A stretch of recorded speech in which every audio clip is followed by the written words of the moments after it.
And I believe we're live. Hi, everyone. A very warm welcome to For the Love of Comics. Greetings to all fellow denizens of comics YouTube. This is Sunday evening for me here in India, but a warm good morning, good afternoon, good evening, wherever you are in the world, which is what I love to hear right at the beginning of these live streams in the chat. So if you're feeling up to it, please join the chat and let me know where you're coming in from. One of the notes about the chat is that do make sure that you have live chat selected instead of top chat. For some reason, YouTube decides some chats are not worth seeing or something like that, maybe for high volume areas. But for us, make sure it's live chat, and then we'll be able to see everyone's contributions. Welcome, welcome, welcome. Literature in Pictures, good to see you here. IBR Fusion, Marcel G from Germany, and the Partworks Comics Reader. Glad to see all of you in the chat. And in case you're not watching this live and you're watching the recording of this later, I'd still love to know where you're watching from. This is one of the big thrills of this channel, is to watch people tune in from all over the place to these little videos that we make. And getting started, the very first thing I would like to say to everyone, those watching live as well as those watching the recording, is Happy New Year. It's 2025 and I'm only just now getting to making a video or just saying Happy New Year to everyone. So Happy New Year. I believe you've got the whole month of January to say Happy New Year to people. And let's see what 2025 has in store for us.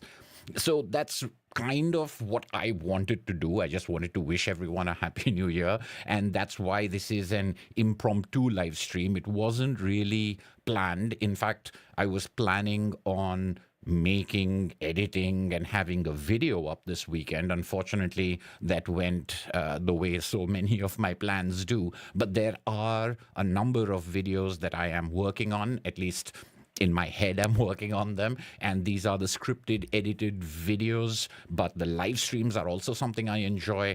And rather than have yet another weekend in which I don't have something to chat with all of you about, I figured we might as well have a low-key Happy New Year gathering of conversation sort of live stream in which we can take whatever topics come up and look forward to the year ahead, which is the Q&A part of this. It's not an official Q&A, although I don't know what an official Q&A would be, but people on my other live streams, when we have an agenda, people's questions sometimes get overlooked, and I feel really bad about it later when I see the questions that I had missed. So I did want to take that opportunity to get to anything that people might want to ask about or may have asked in previous live streams, and I inadvertently overlook them.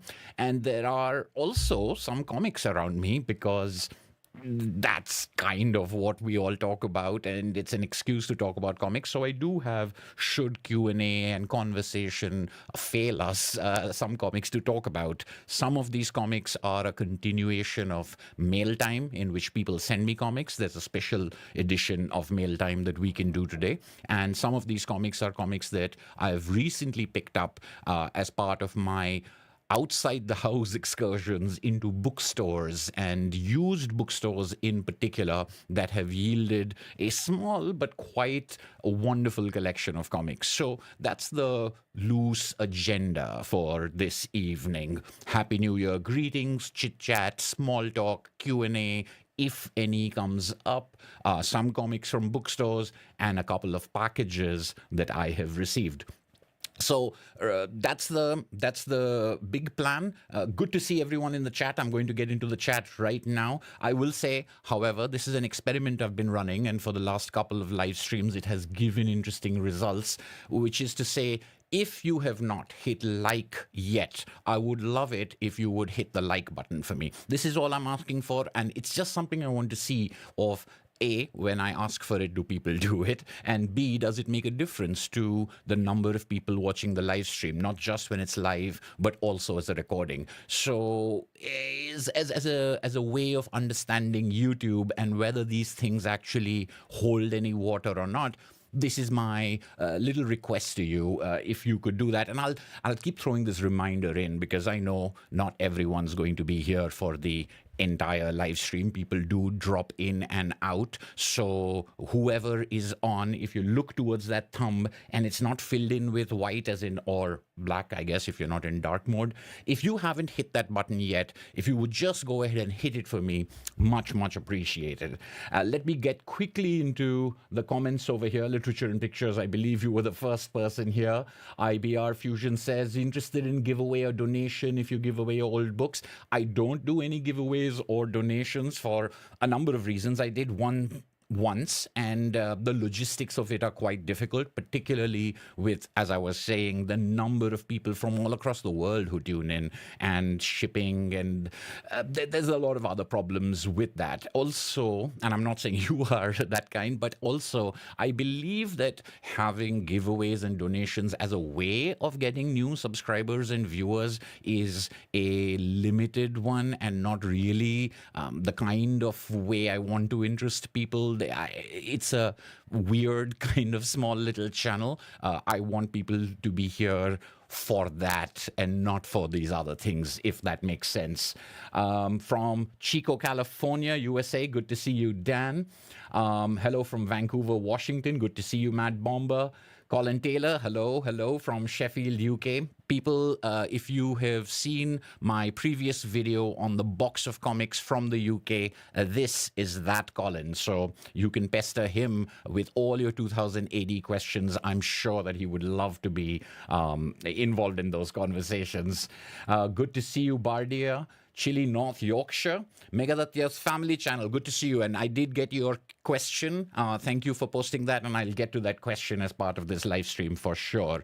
Ashwita is in the chat. Hi, Happy New Year. Hello, Ashwita. Ashwita is in the middle of a, I think, Brandon Sanderson reading binge right now, so I'm not sure how long she's going to hang out in the chat of this video, but good to have you while you're here, Ashwita. Gore Vidal, good to see you, sir. Happy New Year. This is the 40th anniversary of Miller Mazzucchelli's Daredevil Born Again, which was followed by the same team's Batman Year One the next year. Ooh, all right. So best to you, sir, from Texas.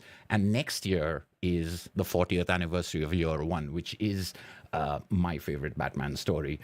40 years of reading Daredevil sends shivers down my spine, Colin says. The first time you've seen me wearing a cap, yes, it is a little chilly in Delhi. This is just the throes, the death throes of the winter. It's pretty much going to be gone in a couple of weeks, but it's that last little bit of cold, and I didn't want to encumber myself with a jacket, so therefore I put on a hat to keep myself warm. And yet, I'm sure you didn't need all this information. Thank you very much, but yes, this is for warmth reasons and not at all because my big hair was a mess. I need a Dallas Cowboy cap. All right, Gore. I think that is your mission now, to get me a Cowboys. I was going to say baseball, but Cowboys are football, right? So a cap from the Dallas Cowboys. I'd wear it. The audio seems to be clipping a bit. I think, thank you for noting that. It might be this microphone is a little too close to me. Hi, that's as loud as I can get. Thank you for that audio check. And the other thing that everyone can check for me is, am I synchronized? Is the audio and video coming across at the same time, or is there a delay? Usually it's the video that's behind and the audio comes through earlier. Ashwita, I think I should have fixed the clipping issue. I do have my audio monitor up. As I've been trying also with the last couple of live streams, I do not have any headphones on, so I'm flying sort of by the seat of my pants, as I can't monitor my own audio, but I did want to keep myself a little free. So this is why it's good to have people letting me know about any issues. All right, that seems to be the comments here for now. I do have, as I say, a loose agenda. I'm not sure which one you'd like me to start with. I can go either way. I don't think we have any questions except for one that I have from Megadhatya that I'll get to in just a little bit. I suppose we can get on with the mail time. Marcel says audio video is fine. That's good. I'm glad to know that it's synchronized.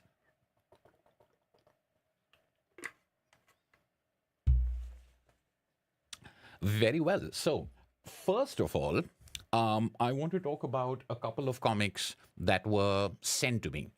Now I'm sent comics, and this is great. This is marvelous. I've remarked on how wonderful a thing this is, that people send me comics. That comics just show up at my door.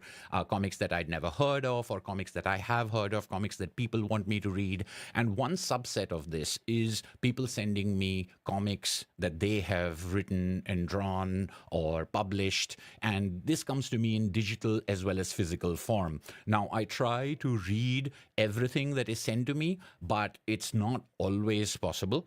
And I'm also not much of a digital reader. I do like reading physically, and that's the way I can go for long works and long series, but not even long series. I mean, I like reading online, but they're closer to newspaper strips or one-page strips. And then there are things that are designed for online scrolling and even longer form content that scrolls a particular way.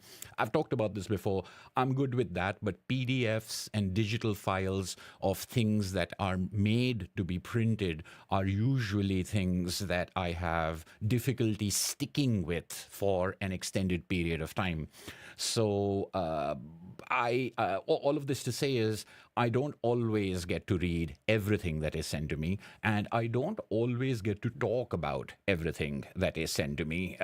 That's primarily because I may not have the time. I may be very disorganized and have all kinds of things going on. There are a variety of reasons, but there are certain kinds of reservations I have. I feel that I shouldn't be beholden because someone has sent me something, but I do feel very I feel gratitude for the fact that they have sent it to me. So it's difficult for me to juggle that balance. And what I've done in the past is I've treated these comics exactly the way I treat all other comics that I read, which is to say that I don't really make videos that are critical or overtly negative or saying things that are negative. Now, this is not because I don't believe in negative critique. It's just that when I have to spend a lot of time editing and shooting and setting up lights and things like that,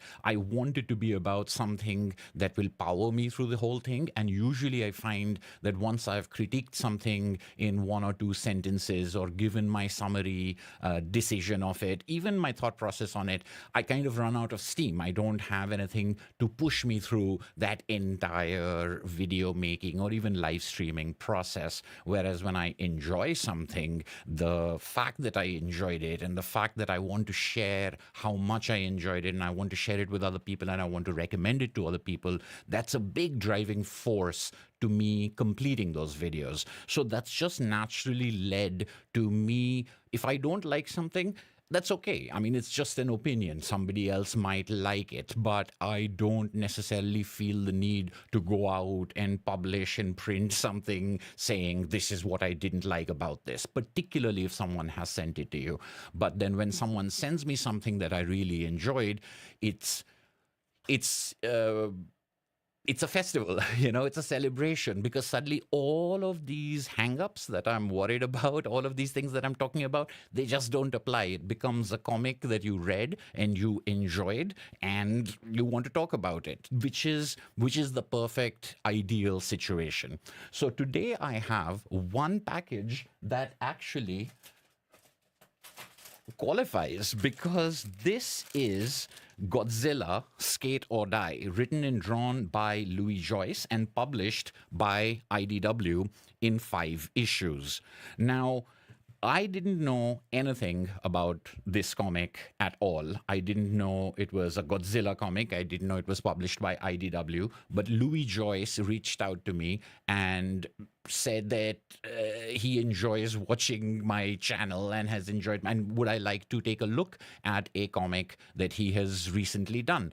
And I said, yes, I would love to. Of course, I would love to. And so he sent me the first issue digital, and he said that I know that you don't like reading digitally, but when all the issues come out, I'll send you all 5 issues in print, which is what he has done now. But he sent me issue number 1 way back when it first came out. I read it, and I really enjoyed it. First of all, I found out it was a Godzilla comic.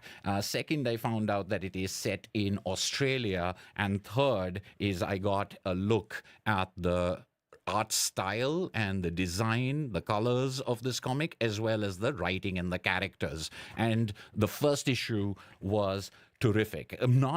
Not only because it was such a relief to have received something that I could honestly gush about. So we've got the situation in which I read the first issue digitally, and I really wanted to read more of it, but I also knew that somewhere in the future I had been promised these five issues. So I did get, as part of I think marketing, I did get reader copies digitally of each of the subsequent issues. But after reading, I think the second issue I did again read digitally, but I was reading it page by page, and I could tell that certain things were double page spreads, and I could obviously tell that this is an image with insets in it, and I knew that reading it in that PDF page by page format, I was losing the impact of that, which is exactly the reason I prefer the print version, or one of the reasons I do. So I waited and I held out after that,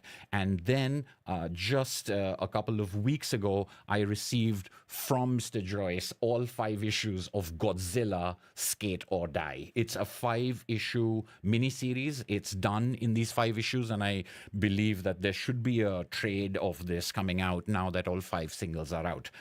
And as I said, I absolutely loved this comic. Now, I will say that I'm not the biggest Godzilla fan. This might sound sacrilegious to some people, and I've always appreciated writing and conversation about Godzilla and the role that Godzilla plays, and the motifs and the symbolism and the reasons and the fears that are behind the original story. And I've had many friends who are big fans of the Godzilla movies, the older Japanese movies, the Toho movies, the black and white movies, who know the lore and who know the versions, etc. And honestly, maybe I like the analysis of Godzilla a lot more than any Godzilla movie that I had seen, either Japanese or that terrible Hollywood one from the early 2000s, or was it the mid 90s? Anyway, the one with Matthew Broderick and Hank Azaria. But I've never been a Godzilla fan, and only recently did 2 pieces of Godzilla work change my mind about this. There was an earlier Godzilla movie that was not bad, like from some years ago, but last year, I believe, I watched Godzilla -1, which I thought was a terrific movie, and like no qualifications about it, just all out terrific movie. And on the recommendation of friends, I also read a Godzilla comics by James Stokoe, in particular, The 100-Year War. And that comic I really enjoyed. So between the 100-Year War and Godzilla -1, I was coming around to a new sort of appreciation of modern Godzilla, of what people have done with Godzilla, the idea. And I'm not sure if IDW's Godzilla comics are part of one universe, or if they're taking place in the same continuity, or if they are sort of elseworlds or parallel dimension type of stories that use Godzilla. What I will say is Godzilla Skate or Die can be read without having any other knowledge of it, even though the characters themselves obviously have a greater knowledge of these monsters, of kaiju. And of course, if you do too, you will enjoy parts of this, but it isn't really written as a deep lore story. And the most impressive thing, I mean, the most immediately arresting thing is, as I was saying, the visual style and the colors. And what I loved about it from the very beginning is when I realized it's about 4 friends in Australia. The name of the town is given right here.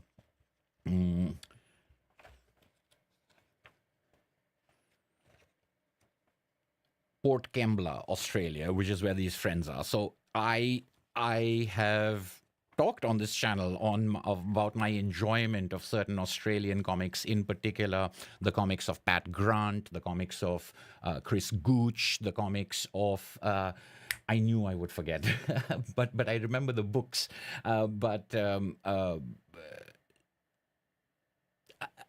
it'll come to me. But there are these comics that I've read that create a sense of place, but also a sense of memory of a place. Oh, Campbell White's Home Time. That's the one I was thinking about. So Campbell White's Home Time, Pat Grant's Blue in particular. I mean, the Grot is speculative sci-fi. I mean, it's a great book, but Blue and Home Time, they talk about Australia and they depict Australia through the filter of their characters in such a unique way that it became this thing that I really responded to. It really resonated with me, even though I've never been to Australia. It was the way it was able to conjure that up. And what I loved about the very first issue is that it is steeped in Australian, contemporary Australian kids in a very familiar way. It's very different from Blue and very different from Home Time, but it felt like that same family of not just an anonymous story that could be happening anywhere with a disaster because a monster is attacking, but something very particular to this culture, to the subculture that it's talking about, which is skating. Another thing that I know nothing about. Here's a double-page spread. Here's the kind of thing that I wanted to see in two-page spreads.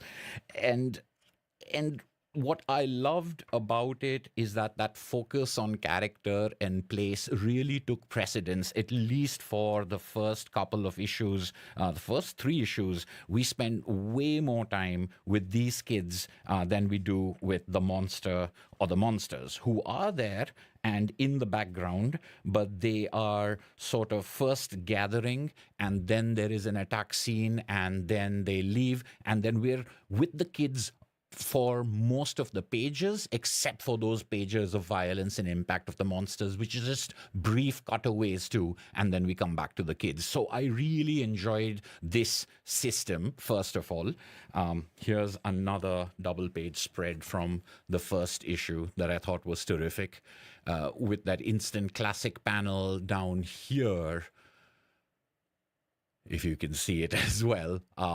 Just lovely layouts, lovely art, but the storytelling on it, focusing on these characters, is what took me by surprise. The Australianness of it took me by surprise, and I really enjoyed it, even though I know nothing about skating. The lingo of skating rang to me, the way that they were presented, the graffiti and the day-glow colors, as well as the character introductions. There's such integrity in the way that this story is being set up that it's one of those first issues that really gets you hooked into what's coming next. Now, the 5 issues over here are all taking place in one day, essentially. This is a very quick story. It is an action story. There's a lot of action. But the other thing that I really appreciated about it is, as they cut back to the kids over and over again, it's not like those sort of event movies where you get an action sequence with the disaster or with the monster, and then you go to boring drama stuff with the human beings, and you're always just itching to go back to that main thing, which is something usually not done very well. Godzilla -1 is the glorious exception, or one of the glorious exceptions to that. In this comic, however, whenever we're with the kids, that's action too. In fact, most of what we see with the kids is them getting to the bottom of a mystery that reveals itself after they've just been trying to get back to a location that is threatened by these monsters that they wish to save, and something they want to salvage over there. So it's not just the monster or the monster fights or the military. It's the kids themselves on their skates and their roller skates and rollerblades and skateboards. It's the kids themselves avoiding the cops and getting past the barricades. That is that is part of the action that makes this an action comic, and that's what that was the final thing that sort of sealed the deal for me. So even though I'm not a Godzilla fan, even though I know nothing about skating, even though I know very little about Australia, I've never been there, and I know nothing about the culture, Godzilla Skate or Die was a surprising and terrifically entertaining read, which gave me a lot more insight and a lot more warmth as well as action in a way that really worked for me, that didn't get old. And I think at that 5 issues, it's perfectly paced. In fact, the only thing I would say is that it's such a lean story and there's so little exposition in it, and it's given to you so well that it's action most of the time, that the 5th issue, in which you had to have exposition and the wrap up, felt the most different from the other 4. However, it works completely well, and I love that this was such a surprise for me. So I'm very impressed by Louis Joyce, who wrote and drew this. And of course, that means did the colors as well, because the letterer, Russ Wooten, is credited separately. And the lettering, the word balloons, the art, they all have that kind of jagged angularity that makes it so, it's such a fit, like it's so well integrated. The panel work, everything in this was an absolute surprise and an absolute pleasure. I'm very glad that Louis Joyce sent me Godzilla Skate or Die. It's highly recommended from someone who doesn't really read action comics, but this is the kind of comic that puts together and blends together so many familiar things but makes something so interesting and unique out of it that I don't have any compunctions in recommending this. And I really look forward to what Louis Joyce does. I'd love to see something independent and something that's not necessarily related to IP, etc. I'd love to see some Australia stories from him. This art style and this writing, I'm sold. So that was the first mail time package from a creator, from published by IDW, so it wasn't an independent zine or something like that I was thinking. It's a pretty big deal, slick comic, but one that I can highly recommend. All right, taking a quick break to look at the comments and the chat. Do make sure it's live chat, as I was saying, not just top chat. Colin Taylor says, I'm hearing good things about Godzilla Masterpiece Theater by Tom Sholey. Yeah, I mean, there's a whole bunch of Godzilla stuff that I wasn't even aware of, and there are crossovers and things like that. It's just never been something that has interested me, but given the comics, the James Stokoe comics that I read and how much I enjoyed them, maybe it's something I can explore a little bit more. I'm probably not going to get carried away with it, but that certainly was a surprise. Neil Crawford, good to see you. You're late. No, not really. You know how we are. I mean, 28 minutes is nothing. Although today's might be a shorter live stream than usual. From Cape Town, South Africa. James from North Carolina, USA. Top 10 reads of 2024. Yes, I don't know if that's a request or a scolding for me, but I should make, probably in years past, I have made an end of year or beginning of year video in which I go over my most memorable comics reads. I haven't done that for this year for a number of reasons. I do have a list, but I don't know. Maybe I will. Maybe I'll get to that. Maybe let me think about it. Rahul from Los Angeles, good to see you. All right, great. So that was our first thing. Should we do Q&A? I only have one question that Meghaditya had sent me earlier. He said, Happy New Year, and asked, what's your take on generating more shorts / reels to extend the reach of your long form content? Would that be an option that you would consider for the channel? All right, so this is a bit of a inside baseball YouTube kind of question, and it's a good one because I think a lot of people who do YouTube have different takes and opinions on this. I have made some shorts, I have made some reels, usually cutting pieces out of my longer videos, but I'm not really interested in short shorts and that kind of video. It's not.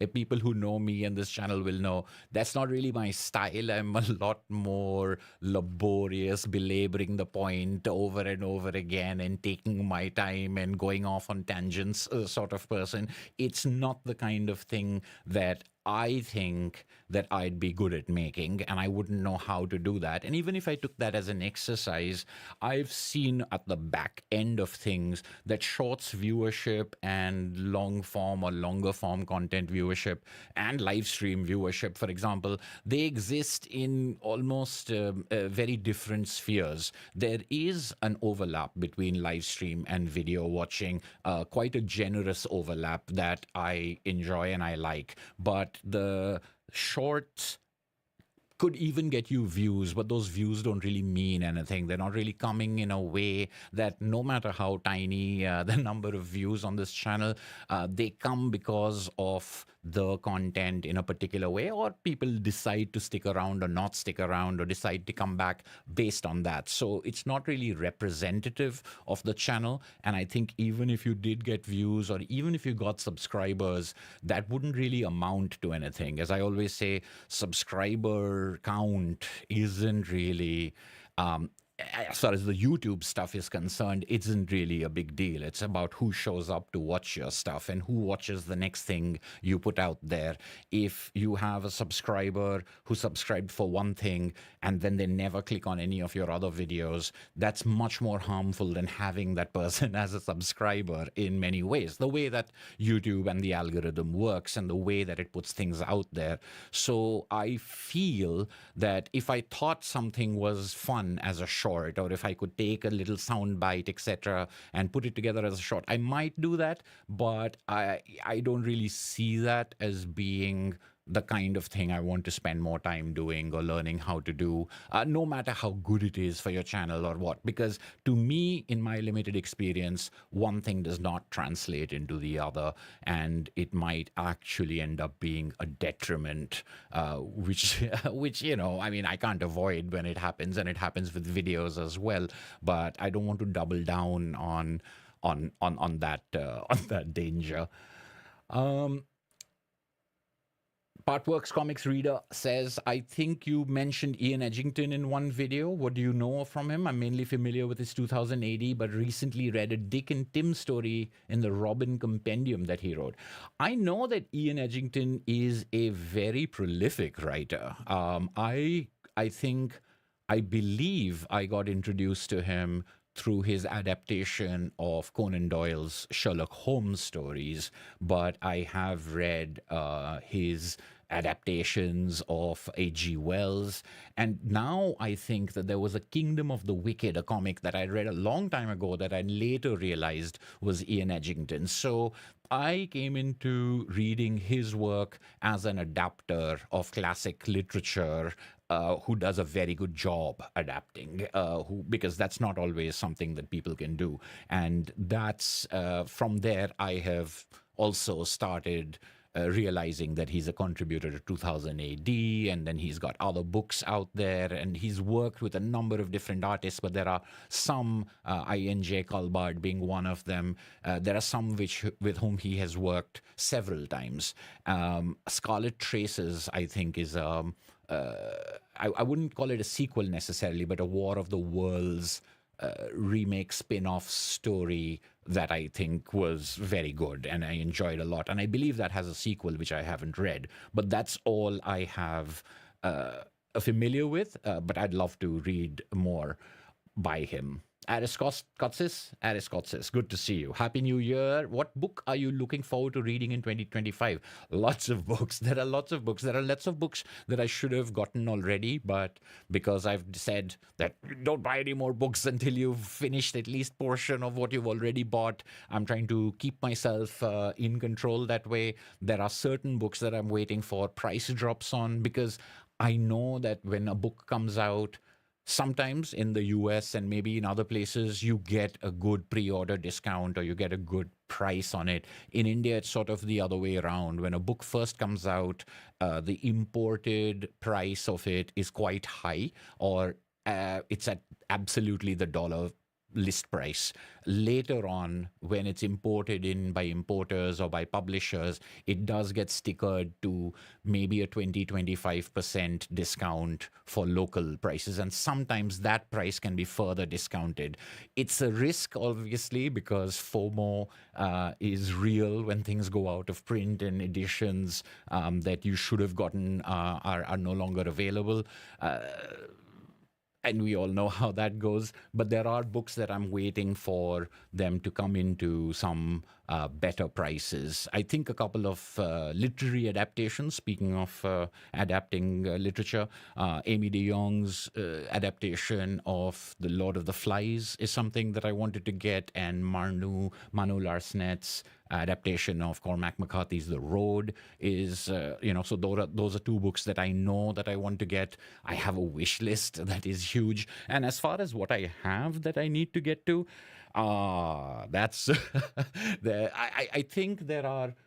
Now I have a sort of game plan, and over the last couple of weeks, I've made a lot of headway into some of the purchases that we made, and I chronicled in my US videos. So there's a trilogy of those videos, I think, out there. And then what Colin sent me, and I read through a good chunk of that collection of comics. So I do have things that are very immediate, but they do get replaced sometimes by something coming after that. So I hope that answers that question, which is a lot, lots and lots of books to look forward to.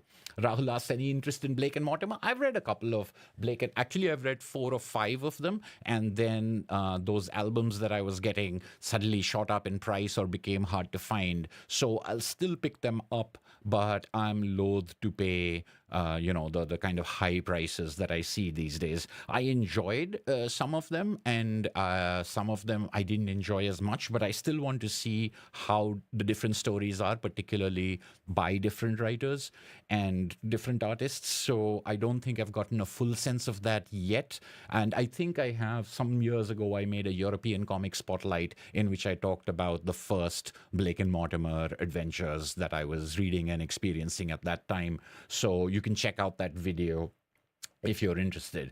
Morning from the Great White North, Comic Crack. Good to see you. Happy New Year. There you go. Colin Taylor will fill you in on the 2000 AD Ian Edgington Kingdom of the Wicked. Okay, that was 2000 AD as well. I didn't realize that. Any other questions? Scarlet Traces. Looks like I've covered all of this without.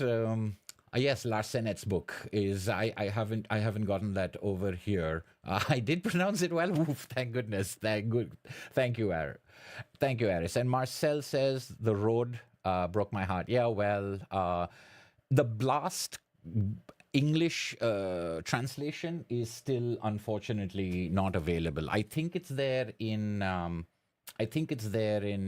Digital format, but not in print. And I know that there are a number of European copies whose English translations, European comics, whose English translations are available, but only in digital.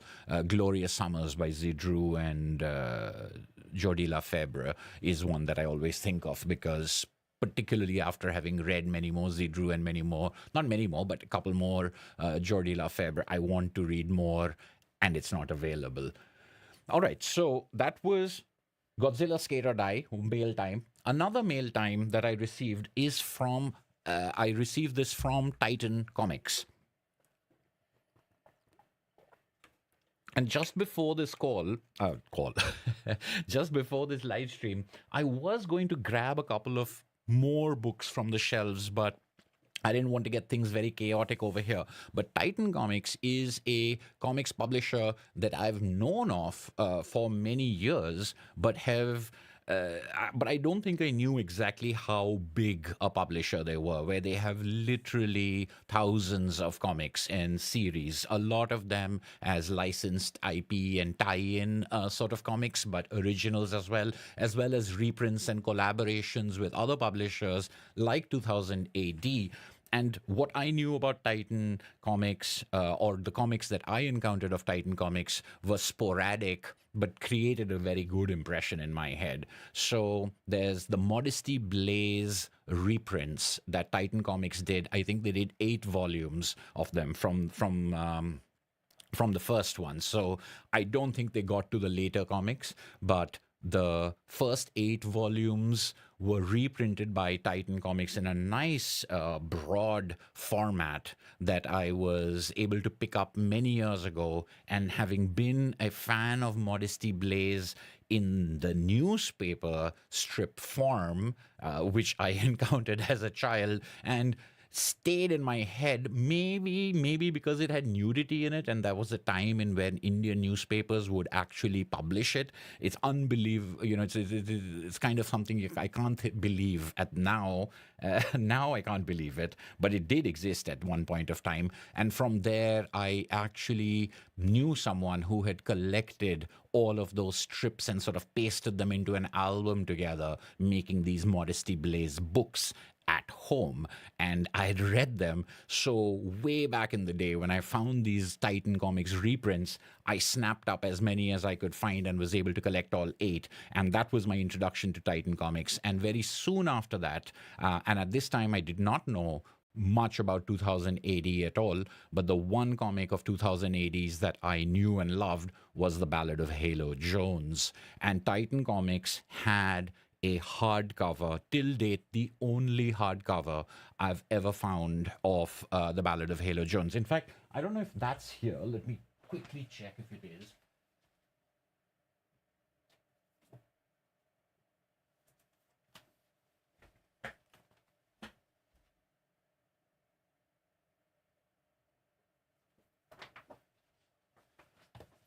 Right. So this is the Ballad of Halo Jones, one of the many trade paperbacks that have been brought out and then gone out of print by 2000 AD.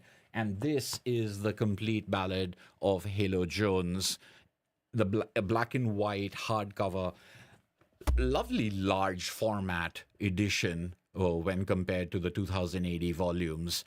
This is Titan and 2000 AD. But this is one of my most prized possessions. I mean, I love Halo Jones, but I loved this version of it. And with the Modesty Blaze and Halo Jones books, just with those two, Titan became a comic book publisher that knew how to preserve or to bring out reprint books that I greatly enjoyed. Then I realized that they also had original publishing because I was reading some other book and then I realized it was Titan Press. And now I have many Titan Press books. I'm trying to see if I have anything right here. One of them was the Winsor McCay biography called McCay. I thought it was here, but where is it?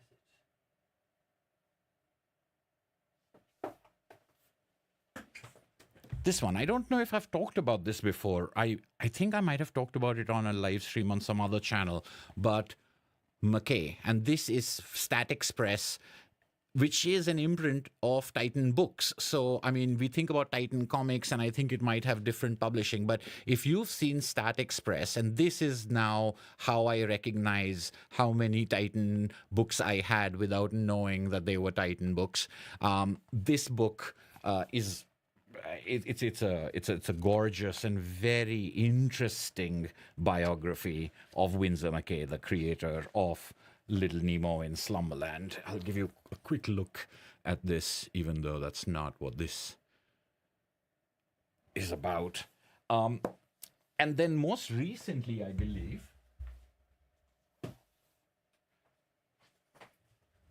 in a live stream or the last of the Mega Halls video that I made, I talked about a used bookstore and picking up a book by Zidru drawn by Edith. and that is also published by Titan. So, all the way up until a couple of months ago, I've actually been buying and collecting and reading Titan comics without necessarily creating an identity for them in my head the way that I may have for Drawn and Quarterly or First Second or Fantagraphics or things like that. And then I got a mail from someone at Titan Comics asking if I would be interested in taking a look at the deluxe edition of a comic called Fu Action. And I had no idea what Fu Action was, but they did have a little bit of a write up. And this is what they wanted to send me: a deluxe slip-cased edition of Jamie Hewlett and Mac Wakeham's comic Fu Action, which has long been out of print, but is now, after a successful Kickstarter, I believe. I'm so bad at these kind of things. I don't know why people would ever send me things. But the Kickstarter is now over. But this is because of... get a focus. Focus. You know, I mean, I like this wide angle lens for the wide angle of it, but the autofocus leaves a lot to be required, leaves a lot to be desired. But this is by Jamie Hewlett, and that name sounded familiar to me. And then looking at the write-up, Jamie Hewlett is the creator of Tank Girl, a comic that I have heard a lot about, but never read. And this is another comic by him that was, I think it ran contemporaneously or just before Tank Girl. And since its original run, if I remember correctly, has never been reprinted until now, when it sees this gorgeous deluxe edition. This is huge. It's beautifully produced. It's got gilded pages and a ribbon, the slipcase, of course, and there are all kinds of extras involved in it as well. But this is a sort of subversive, satirical comic, and I was like, well, I would love to, although I don't know anything. I don't know anything about him other than the fact that he did Tank Girl, and then later he was part of the band Gorillaz.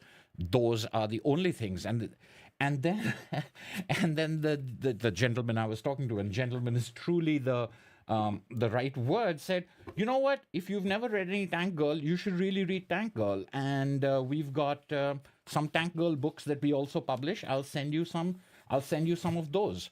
So not only did they send me this deluxe edition of Fu Action, and the reason I wanted to, and I'll take a closer look at it in a different video probably, but the reason I wanted to put this on the live stream is maybe people in the chat, obviously, the really knowledgeable people in the chat, or the people with Google at their fingertips, can share more about this than I am doing right now.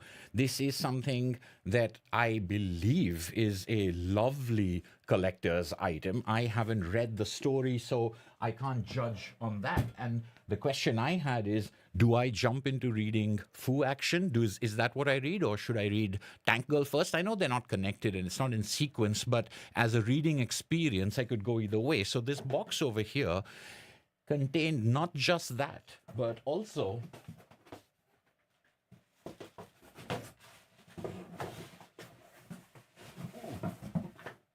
this slipcase, which is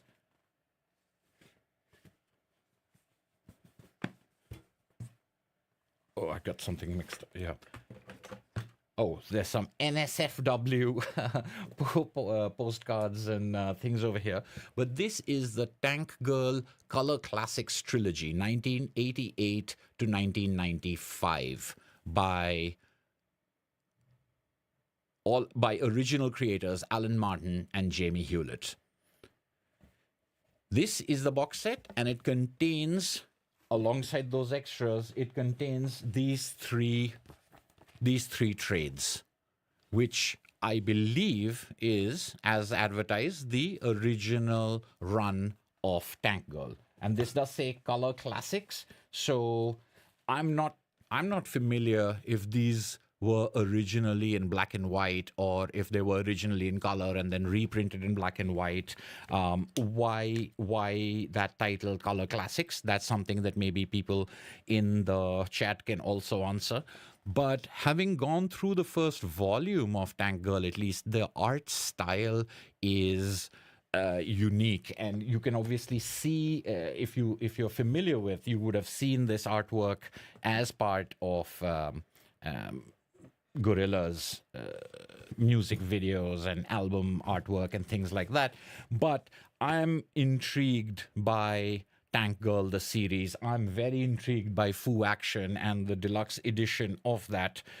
So this from Titan Comics is the that's what I want. Book 1 is 1988 to 1990, book 2 is 90 to 93, and book 3 is 93 to 95. So I think that's when I think the Tank Girl movie would have come out, the mid 90s or something like that. And what I remember, I never watched the movie, or maybe I started watching the movie and I didn't enjoy it, but I remember having a friend who was a fan of the Tank Girl comics, and they did not like the movie. They said that this does not do justice to the comics at all. So they were quite irritated. So Tank Girl has quite a reputation. So I'm looking forward to sinking my teeth into these 3 trades as part of this. This is a good way to do trades. I think, put 3 trades into a slipcase. I wouldn't mind not having a hardcover if it's packaged in this way. The robustness, the ease, the portability, all of it, I like it. Not to say that isn't a gorgeous edition right there, but as if this slipcase and that slipcase wasn't enough, the package from Titan Comics had more in it. There is another Tank Girl slipcase that Titan Comics also sells. This is called the Tank Girl Trilogy by Martin and Parsons. So this is not art by Jamie. What we've got over here is something that I think is from the 2000s. I'm not sure. This one I have not investigated at all. But essentially, you have this trilogy of 3 trade paperbacks and this trilogy of 3 trade paperbacks, and you've got, I believe, all the Tank Girl, or all the Tank Girl that counts in that way, right there in 2 sets from Titan Comics, and now Fu Action, Jimmy Hewlett's other series, all in 1 volume in this humongous large. And also very well, I don't think I'm able to show you the fabric of that. It's such a nice cloth-bound feel to it. But I don't know anything about Fu Action, so I'm leaning towards reading Fu Action first and then going to Tank Girl, because I think that might even be chronologically the way it goes. Let's see what we've got in the comments. Tank Girl is good fun, Colin says. Original strips were in black and white in a UK magazine called Deadline. Okay, I see. So then, does that mean that this Color Classics box does not include that? Or does it mean that they've been colorized? Because it says 1988 to 1990, Hewlett and Martin. It's going to be worth, I'm going to dig into this a little bit more and inform myself. Fireball that Hewlett also did at Deadline has still never been collected, says Partworks Comics Reader. All right, so there's more out there that hasn't been collected. Fu Action, maybe the start of it. Maybe if it does well, these other comics might also come in there. Sleepy Reader, good to see you. Hello, hello. They are inspired from Gorilla's lore. No, they're not inspired from Gorilla's lore. This is way before that, but being reprinted and being kept in print now. Color Classics version of Tank Girl just came back to print in a couple of formats. Yes. So I think maybe I've just scrolled back in the chat, and now Partworks, you've seen that both of these these are the slipcases that you're talking about, the Color Classics and the newer series.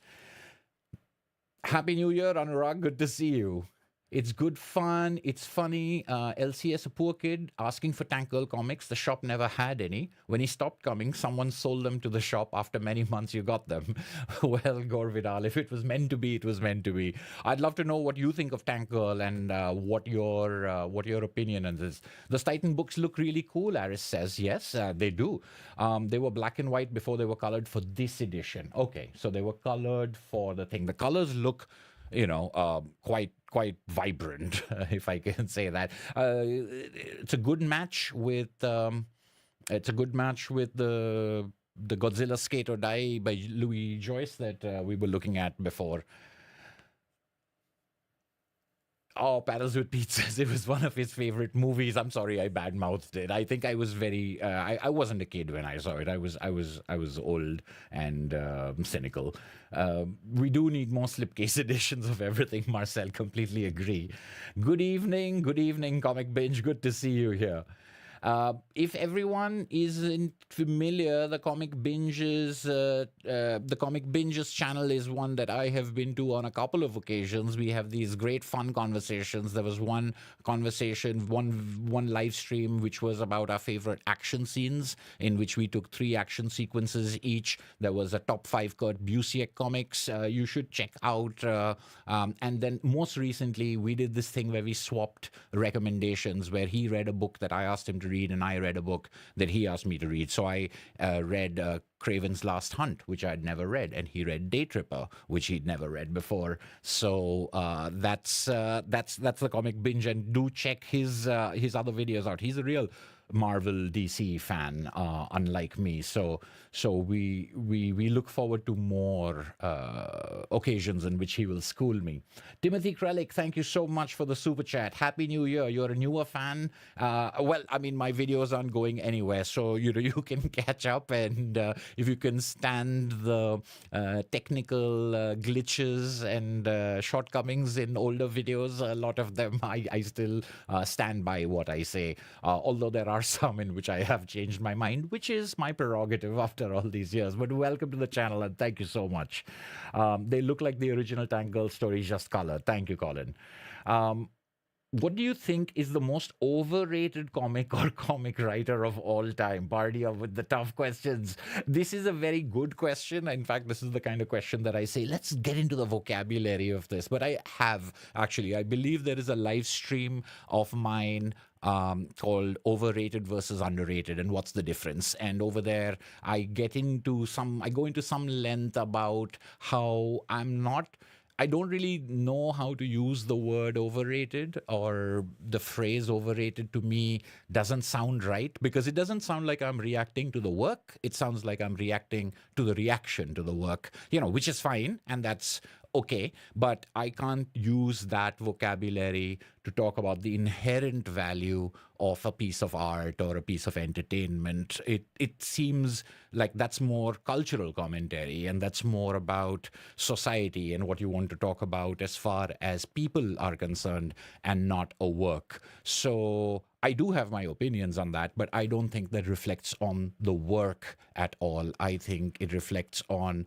the nature of conversation. So I can think about something as great, and then I can look at people who say that this is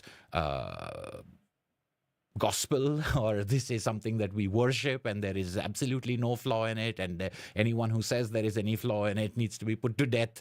And then I would say, that's overrating it, but that is not a reflection on the work. I don't know if that makes sense. So that's the way I look at that term. The term underrated, I love, however. It's a strange thing, but because you think it should be the same thing, like, oh, you're not talking about that. But that's just like, I can say something is underrated as a thing about the work itself is that I want more people to read it, and I want you to read it and enjoy how wonderful it is, because you've probably not heard about it. So while it also sounds like a commentary on society or people rather than the work, I think underrated is something I can use to talk about a work a lot more than the word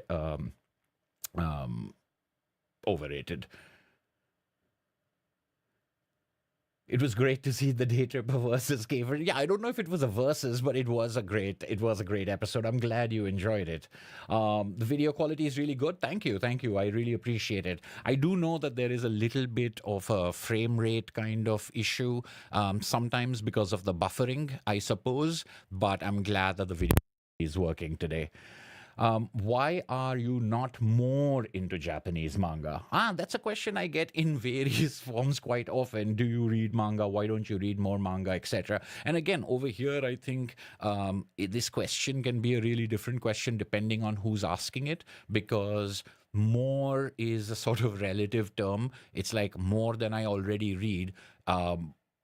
I do read manga. I do read, maybe I don't read manga as much as some other people do. But then again, I might read some other stuff that they don't read much of. So there's only 24 hours in a day, and there's only so much you can read. Now, the question is, do you not like manga? No, that's not true. I mean, I love manga. My very first video for this channel, the very first time I ever recorded and talked into, my phone, was on Akira. My first two videos were on Akira. I've made a number of videos on my favorite comics, and when I make my top my top 10 sci-fi comics, and Urasawa's Pluto is on that. Or if I'm talking about two comics that I really love, and it's Moomin and Nausicaa. So I don't separate it into like, here are my top 5 manga, or here are my manga reads. It's kind of the way I talk about American comics, European comics.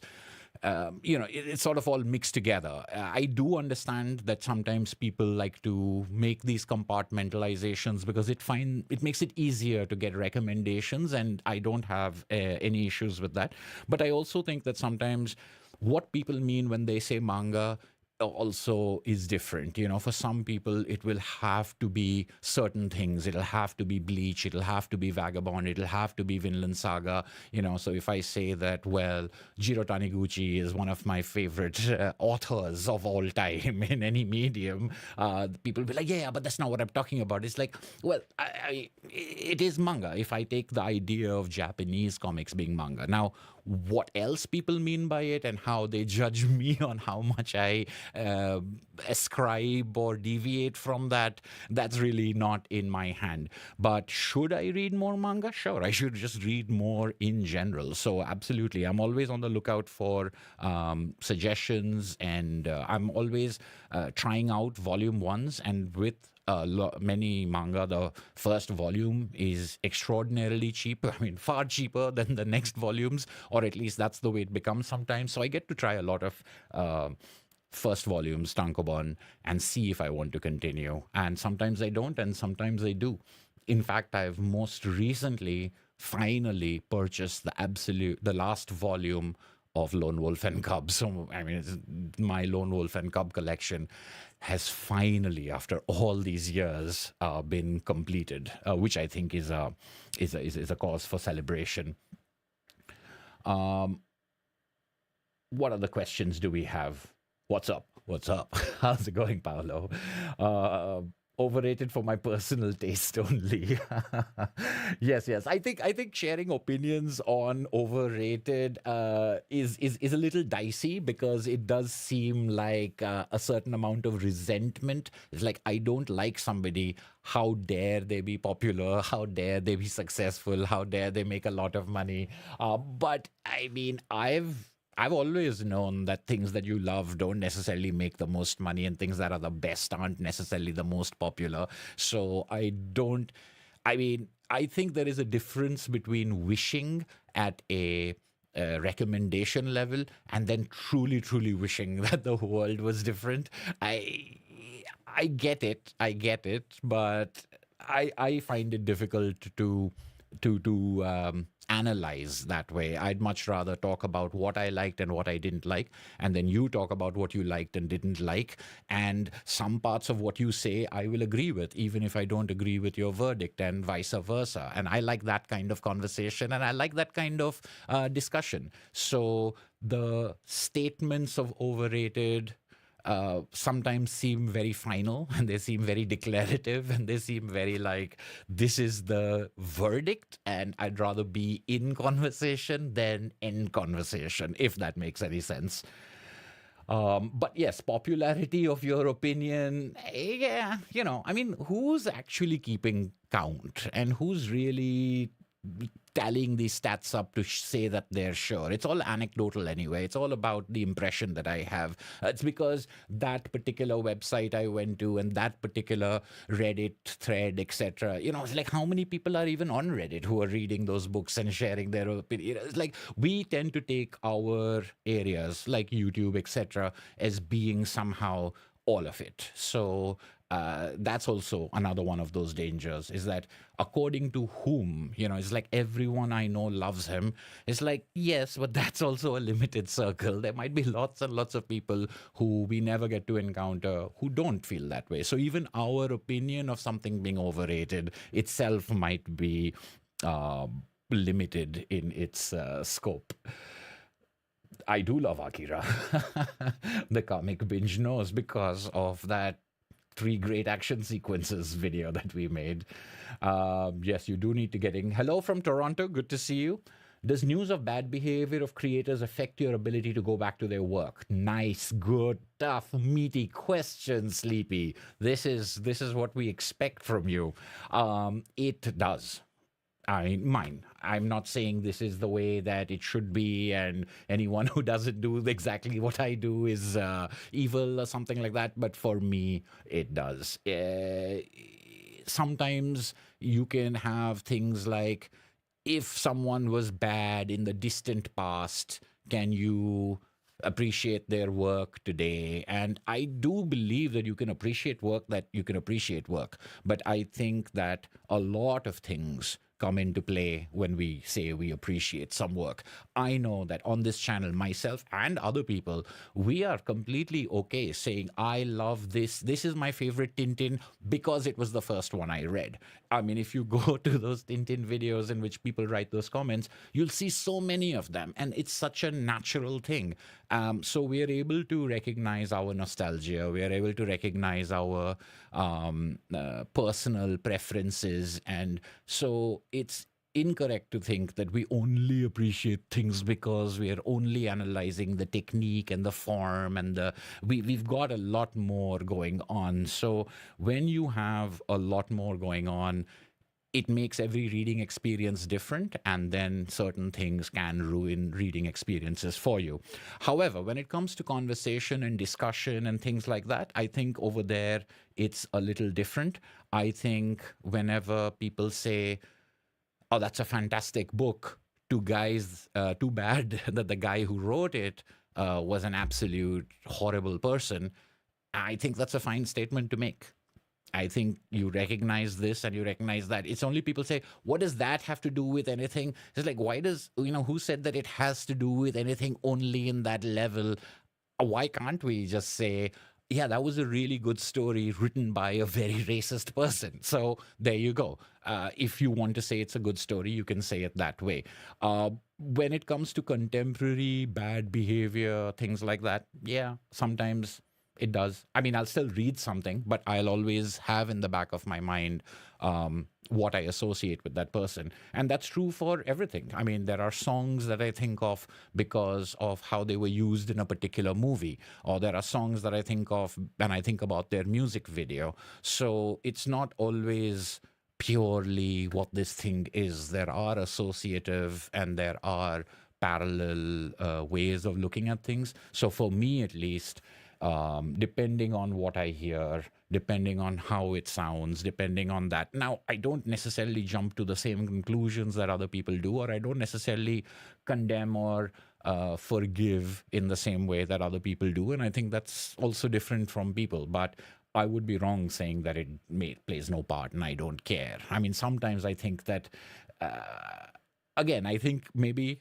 because I'm older, I think older readers have this thing of like, yeah, people are assholes sometimes, and we've got to recognize that. I think sometimes when I was younger, maybe I didn't want to hear anything bad because if I enjoyed something and the person who created it was terrible, me enjoying it now meant that I was condoning their terrible practices, or like I had to defend them somehow because they were a favorite author. So I like this idea of being fans of works and fans of movies and fans of books and not fans of that person, because that person you don't know about. You might be a fan of the way they directed that movie. And when they've directed 5 movies that you've really liked, you may create a shorthand saying that's one of my favorite directors, but you're still only talking about direction, if it were. You're not saying people. So if you're not saying that's one of your favorite people, why should it bother you if people say, yeah, but he's a POS? For me, I think it's okay. Um,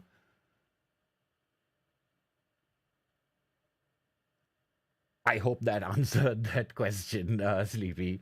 Limited available of French comics in English. Would you consider learning French just so you can have a bigger reading pool of comics to choose from? Yes, that's what I really need, right? A bigger reading pool of comics. That's really what's getting in my way right now, is that I've run out of comics to read. It has crossed my mind, and French is easier in many ways to learn. So I have a couple of Tintins, of course, that are in French. And because I know the English or the English translation so well, it's easier for me to take a look at that. But learning a language is tough, and some people have the skills for it. And I think I'm a little. Uh, it's harder work for me than it is, say, for my wife, who's very good at picking up languages. Um, I think I'll I don't know. I don't know if I'm going to actively go out and learn French, but French and Spanish I think are easier for someone who knows English to learn, at least from my impression, and also because of pop culture and because of literature and because of them being in there. And it's definitely easier than learning Japanese, for example. So if we put it on a scale, then French, Spanish, maybe easier for me than some other languages. Um, yeah, they're all comics. Yeah, so getting back to the thing about manga, etc. I mean, I like the word manga to identify, but even recently in having these conversations, the definition of manga for some people is different. Like, so if I think about manga as being Japanese comics, what does that mean? Does that mean that if you are a Japanese creator, but you created this comic in the United States or in North America and were published by North America, does that mean it's a manga? What if you were a Caucasian writer who was living in Japan and then you wrote a comic and that was published in Japan in a Japanese magazine? Would that be a manga? Is there such a thing? And so there is the manga like or the manga influenced. And I can see, in fact, I have, and this is a comic that I'll talk about in another. But for example, here is an Indian comic, an independent comic that is done in a style very heavily influenced by manga, quite. There we go. Quite obviously referenced, and I mean the author doesn't hide it in their notes or conversation either. And you can have all of this. Get very confusing, all of these definitions. So any definition, it's just kind of a little shorthand, and it's for a certain convenience, and it's not going to hold up under scrutiny against everything. So I've heard people say things like, "Oh, Avatar: The Last Airbender." Or Avatar: The Last Airbender anime, and they call it an anime, and it's not an anime because it's an American TV show. It has heavy influences in both its script and its art style, but it is not a Japanese animation. And it's the same thing with manga, where you'll have somebody make something and then call it manga, and then someone else will say that's not manga and this is manga. So as long as we know what each other means, I think that's more important than getting too caught up in these things. But yes, from the point of view of I don't go out to exclusively read American comics, and by even by, what do you mean by American comics? I know people say, oh, Marvel and DC is what they know about comics, and that's just part of the picture. And North American comics and South American comics and European comics, even the term European comics is kind of a little bit foolish, because you've got multiple countries as well as comics cultures within that thing of European. And then someone will say, well, when I say European comics, I don't mean British comics. So once again, comics as a medium, and then where it comes from and what it draws from, all of these things can be talked about, and we can use shorthand. But I at least don't see much. I'm not that interested in being focused exclusively on one, which probably dampens my scholarship somewhat, but it's okay. I can live with that. Christopher, enjoying the channel for about a year and a half. Thank you. Welcome to the channel. I mean, and I hope that there's plenty still for you to watch over here. Thank you, Matt. Very kind words. The compact editions are a good step in publishing cheap comics. Yeah, paper comics are expensive. This is a thing. This is the truth. And then people want a certain kind of quality. They want a certain, and then you've got the whole other stuff that has to do with distribution and how many copies then you actually need to manufacture and how many you're actually going to sell, etc. So a lot of this, I think, is company and business kind of stuff that becomes very messy, I think, when we try to talk about it from the outside. Anurag, it was great to meet you in person at Delhi Comic Con. Yes, this is, it's a thing that I'm not used to at all, but somebody did say, hey, I know you from the channel, etc. while I was at Delhi Comic Con. I was trying to make a video about Delhi Comic Con, but my footage and I've got some photos that I might share on my Patreon and memberships and all that stuff, but I did get to meet people and talk to people, which was great, including Anurag right here, where I've got this, I've got this thing now. It's just like, wow, there are people who watch this channel who I could just run into out there in the wild. It's a very unique feeling.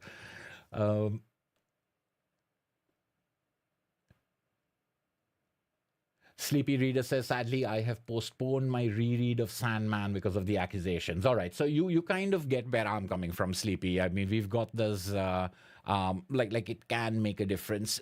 And the Sandman, again, is one of my favorite comics, and it's one of the comics that I started this channel making stuff on. But if there are these accusations and there are these things, the more you find out, the less you can pretend you don't know. I don't necessarily think about it as separating the art from the artist, I guess, which is the way. And I don't want to get into this in a big way, because the death of the artist thing, a lot of people have talked about this much, much more smartly than I can ever do. But it's even the origin of the death of the artist didn't mean this. It meant something else, and it was for a different reaction, and it was against a different way of thinking. But when I think about separating the art from the artist, I can have a product, but that product did come from someone, and that acknowledging that someone might be harmful or propagating certain things is something that we need to, I think, that I would want to keep in mind. Now, does that mean I can never read The Sandman ever again, that I can never read some of these favorite comics? I don't know yet. I haven't ever been paralyzed to that level. I think, and also maybe sometimes I don't ever know about things until much later. But I do believe that there was a lot of, there were things about Max Landis, and Max Landis was someone who's, like Chronicle was a good movie, and Dirk Gently was a TV show that my wife and I both really enjoyed, and American Alien was a collection of Superman stories that I enjoyed, and I thought it was an interesting, fresh take on it. Not every story in it blew me away, but there were a number of stories in it that were really good, and I thought the whole thing kind of hung together, and it had fan service, and it had, cleverness and knowledge and all of that kind of stuff. And American Alien is something that I haven't returned to, after I heard that Max Landis is kind of a jerk, or maybe I'm putting that mildly, but I've never thought that I'm never going to read it again. I mean, but I know that whenever I read it again, I will have in the back of my mind, pity the guy turned out to be a jerk or something like that. I mean, the more informed I am, the more honed my words will be at that time. Um,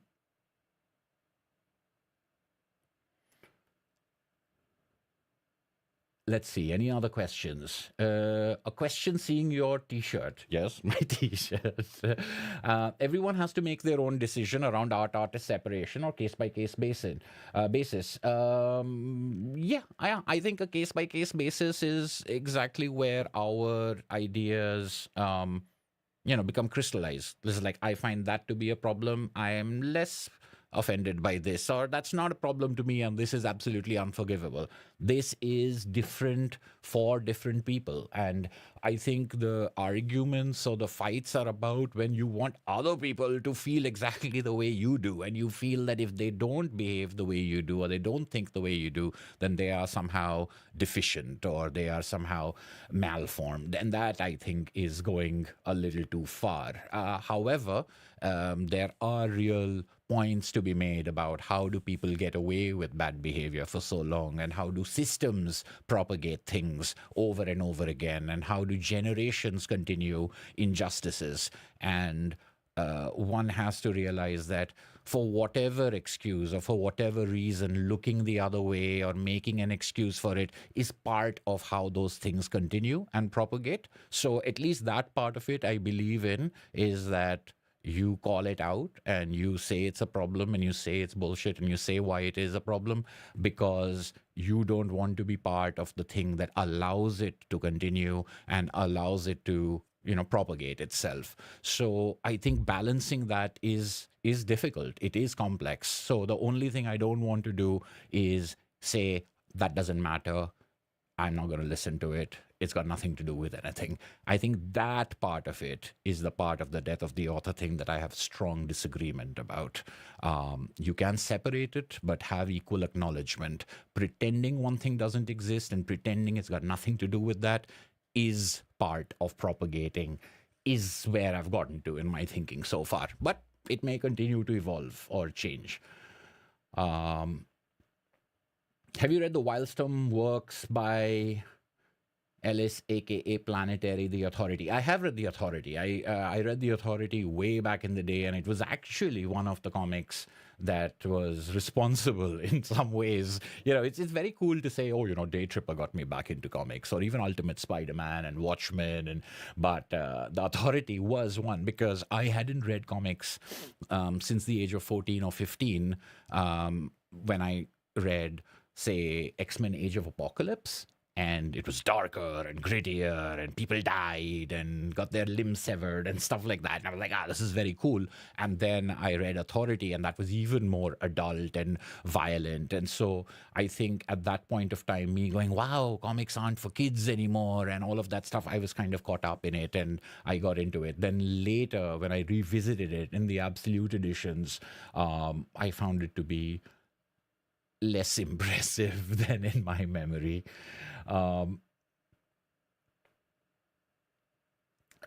Right. It's harder learning a language when you get older. Yes, and I have gotten older. So there are 3,800 new releases in France every year, and not half of them get translated. I know this is something interesting. I know that there are publishing companies out there who are offering translation. Like, if you want to translate and reprint these books, they're ready to negotiate the rights and things like that for you. So there is stuff like that out there. People will have to do it, but there are a number of French comics that may not get translated into English, say, but will get translated into other languages, including, like, for example, in India, there is a company called Lion Muthu Comics. And Lion Muthu Comics have been around forever. And they reprint things like Corto Maltese and what's the... I've never read it, but, the slick guy in the suit, the Italian comic... the comments will let me know. But they reprint European comics. They reprint Franco-Belgian comics, the more cartoony ones in the Uderzo style, even ones that have not been printed in English, or whenever they were printed in English, they haven't been reprinted because they have the market that they want to cater to, and they're able to make that work. So it's really a question of publishers getting these rights and doing these translations because they are available from the original publishers. They're willing to have a partnership with other publishers around the world. Just someone needs to take them up on it. Have you read Winchluss's Pinocchio? I have indeed. I think I discussed it in a live stream, and in fact, it should be right. Yep, there it is. It's right here. It's a fantastic book, not for the faint of heart, but I really enjoyed it. I first read it at a friend's place when I was visiting, and we had to leave to go somewhere, and I kind of got stuck into it, and they got mad at me because I wasn't moving. So I couldn't finish it then. So I was a couple of years later, I was able to buy the book. It's great. It's kind of creepy. It's very funny in some ways. It's kind of it's got the kind of skin crawling comedy, which I think is very well done. When my son and I started to explore comics together, such as Mouse Guard, the first volume of black and white hardcover edition is just expensive. Yeah, volume 2 and 3. Oh, so you did get volumes 2 and 3 in those black and white editions. Congratulations, Christopher. That's fantastic, because I know that all 3 of those volumes, I think, have become very hard to find. Because they're not the kind of things publishers will reprint. So it's kind of like once done. I'm not sure if they were called limited editions, but they might have been published as limited editions. So it would be disingenuous of them to reprint them in the same way. But, you know, I've always thought that you don't have to put them out again in hardcover with this nice velvet cover and the slip cases. You could put it out in black and white as a paperback, but that's probably a really small part of the population that would buy that edition. So let's see, maybe 10, 15 years in the future. Yeah, people sometimes take it personally when others view artists they like in a negative light. This is the whole thing, is that I don't need to take it personally because that's not me, you know. It's like someone I like, or really someone whose work I have enjoyed, it does not automatically become me, and that's not my character, and that's not my personality, and that's not me as a person. So someone criticizing someone else and someone looking at someone else in a way that I don't like because they are a creator of a work I've enjoyed, I think that is, while it's natural, it's something that I myself have had to learn to, you know, move away from. As a film fan, I have in the past, and to a certain extent in some ways, still am a fan of Charlie Chaplin and Woody Allen. But you know, I didn't know stuff, and the more I knew, the more I learned, the more I became uncomfortable. Now, does that change those movies that I enjoyed? And I mean, in some cases it does, but yeah, it's one of those things that I know it's hard, and I know how that knee-jerk reaction feels. I just. It's okay. I think we can get over it. We should not, as someone said, you know, we should not mistake our hobbies for our personalities, and the objects of our hobbies and the creators of them aren't owed our devout religious following, I don't think.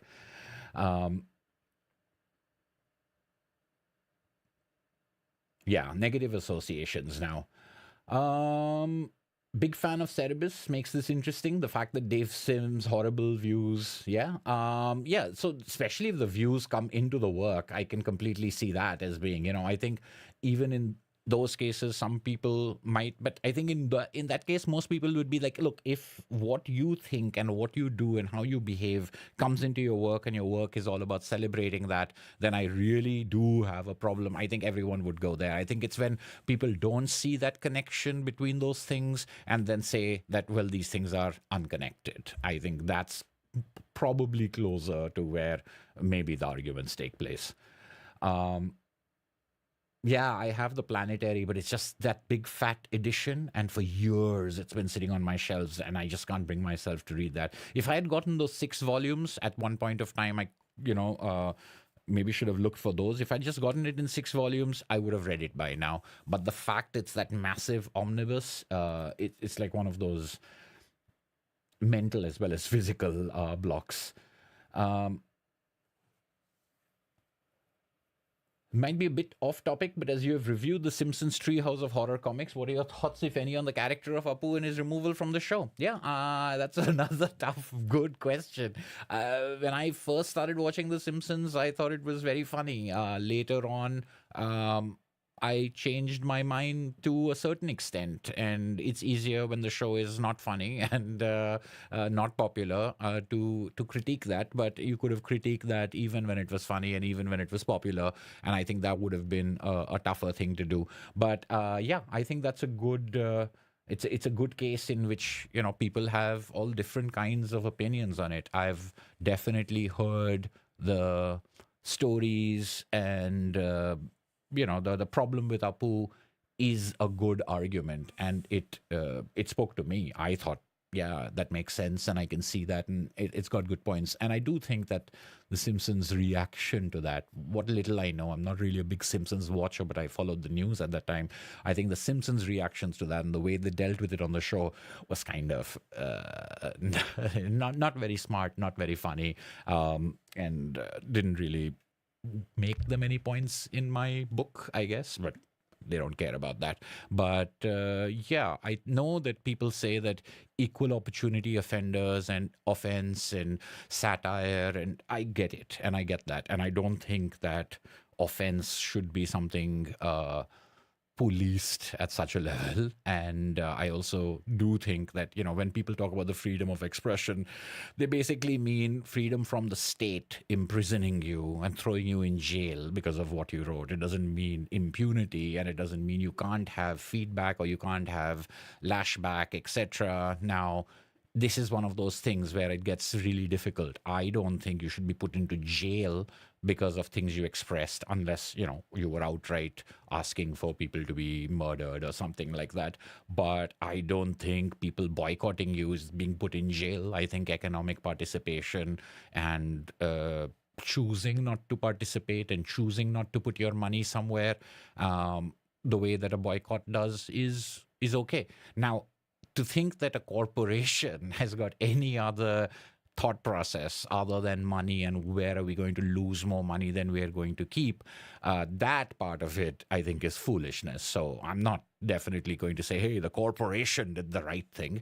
But when it comes to our conversations and things like that, I think we can be mature and we can understand that, look, if I don't want to participate in something, I can choose not to. If I think I can ask people not to, I think calling for a boycott is absolutely fine. It's not the same thing as being put into jail or being, murdered because you wrote a novel. So I don't want to get those things confused.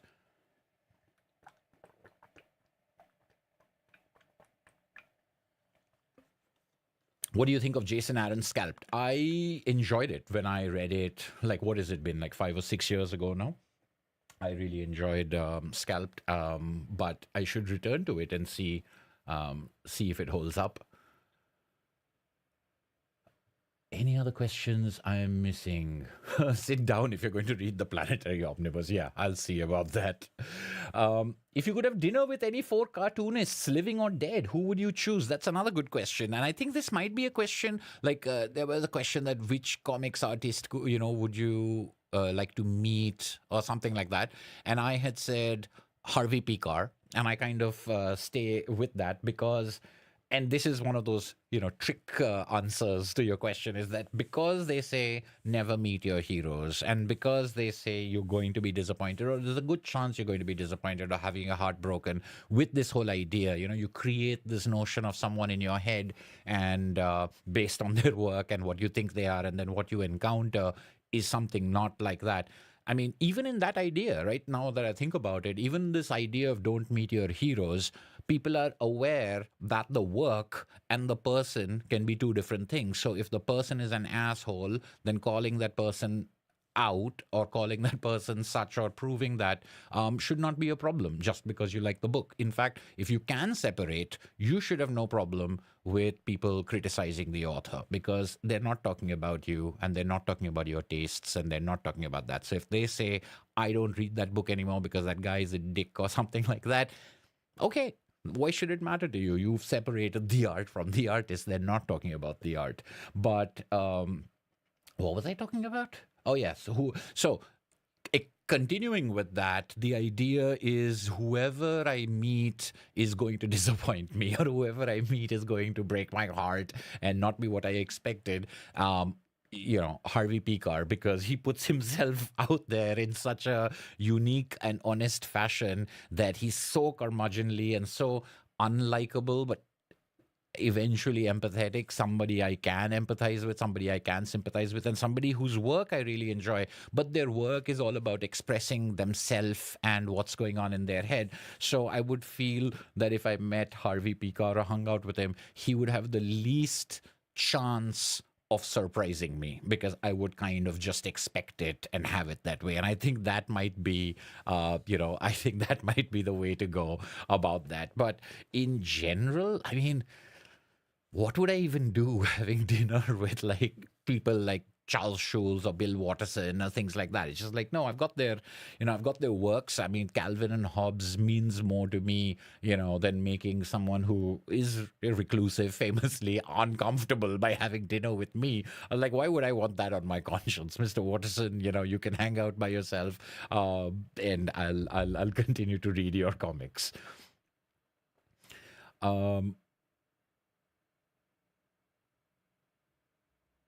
Yeah, ideally, I would never meet any creators. There you go. I'm a beginner in the world of comics, says Stoned Ape. All right, Stoned Ape 123, and I've started my journey with Scalped and finding it pretty hard to follow. Should I leave and go for an easier one, or what? From your gateway videos? Yeah, I mean, look, there's no prescription and there's no one thing. If something is not working for you, you don't have to stick with it out of a sense of duty. You can drop it and come back to it. And sometimes I've come back to things years later and they've just worked and they've done something that they didn't do before, and that's happened with prose and with comics. So it's not so much about something is. There will be certain comics, I think, that will rely on the fact that you have read other comics and you understand comics and the way they work, almost the way that there are video games that will just rely on the fact that you have played video games before. So if you've never played any video game, it's kind of, for people who do play video games, it's incredible that you could give someone a controller and they wouldn't know how to move the body and how to move the camera. Like, it just doesn't, like, this will be common for any game. We've got to learn the mechanics of this game, but even that is something that a new reader may have to learn. And so therefore I completely understand finding it tough if you're new to comics. I don't think comics are like automatically easy to read. Having said that, yes, I did make that video of the top 10 gateway comics, and I really should make some sort of a follow-up. I did make that because I felt there was stuff in there that would ease people into reading comics in some ways, or give them enough familiar anchors where the things they're not familiar with would come through. Young readers, all ages comics kind of work like that in many ways also, because they're introducing things to you. But I also find them to be quite good at storytelling. The good ones, they're much better at storytelling than a lot of other things for adults. I've said this before and I'll continue to say this again. So focusing somewhere else. If something doesn't work for you, find something else to read. Don't worry about it. Don't make yourself feel like you would fail if you didn't finish something or continue with something that you're not enjoying or that you're not able to make headway on. At the same time, I would say that there are so many different types of comics that it's going to be very difficult to find one or two comics that will kind of get you into like everything comics can be. It is, of course, a journey of exploration, etc., etc. So even today, and even amongst all of us over here, we can read comics and have a disagreement on whether it was good or not. Or, I could enjoy something and someone who I have a lot of respect for and who hopefully has a lot of respect for me will disagree. So even when you become, a big time comics aficionado, having read hundreds and thousands of comics, that doesn't necessarily mean that it'll become a universal thing by any means. So it's okay to not get into stuff, and there are plenty of big famous things that I haven't gotten into or enjoyed as much as other people have. um Another question. I started buying comics last year. Any tips for a broke student? I'm from Bangladesh, where comics are almost looked down upon. Yes, well, the social thing is one thing, the economic thing is another thing. But when they both happen at the same time, it is tough. As a student, I had no comics, and comics were way too expensive. Once I discovered trades and things like that, like graphic novel collections, like the ones I was talking about. Batman Year One, Watchmen, Ultimate Spider-Man, all, and then into Vertigo comics, etc. These were expensive things, so I didn't start buying comics myself really until I started a job and started earning my own money. As a student, forget about it.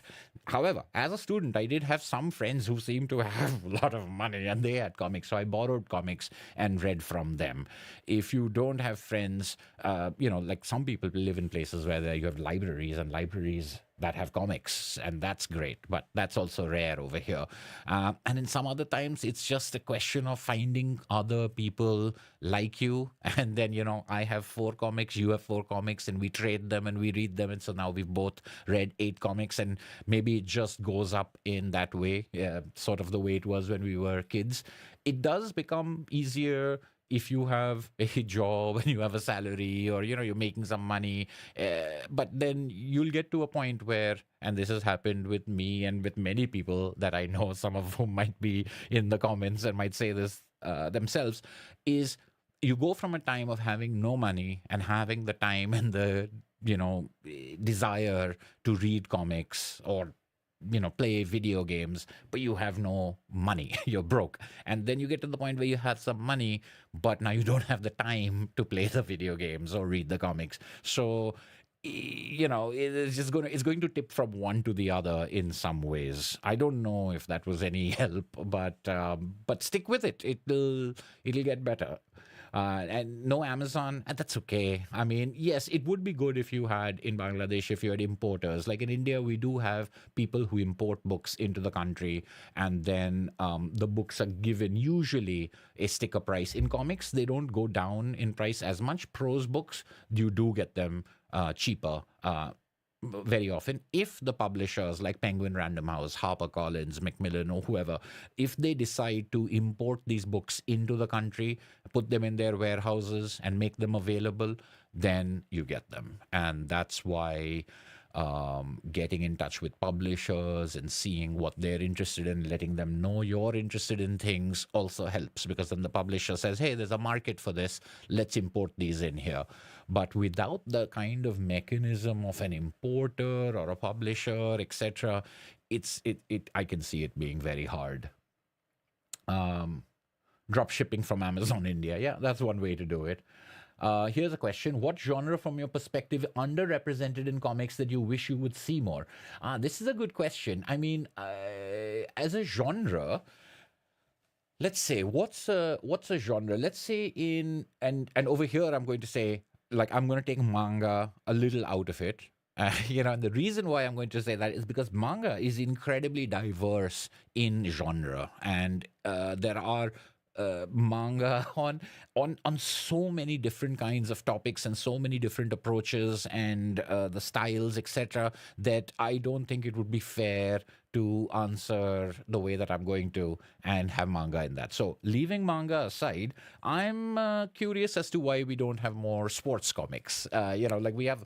I when I was young, I read a number of British sports comics, and I think there were some Indian sports comics. They weren't very good, but I read them. But like sports movies are a big thing. I'm and in manga you have comics about table tennis, ping pong. You have it about sports that aren't even played in Japan in such an interesting approach. I've often wondered why there aren't more sports comics, and it may be because it doesn't travel as well. And over here, what I'll say is, I'm not talking about biographies of sports people. I'm talking about the way sci-fi or fantasy or horror or romance, and I guess romance is also a little out of fashion these days.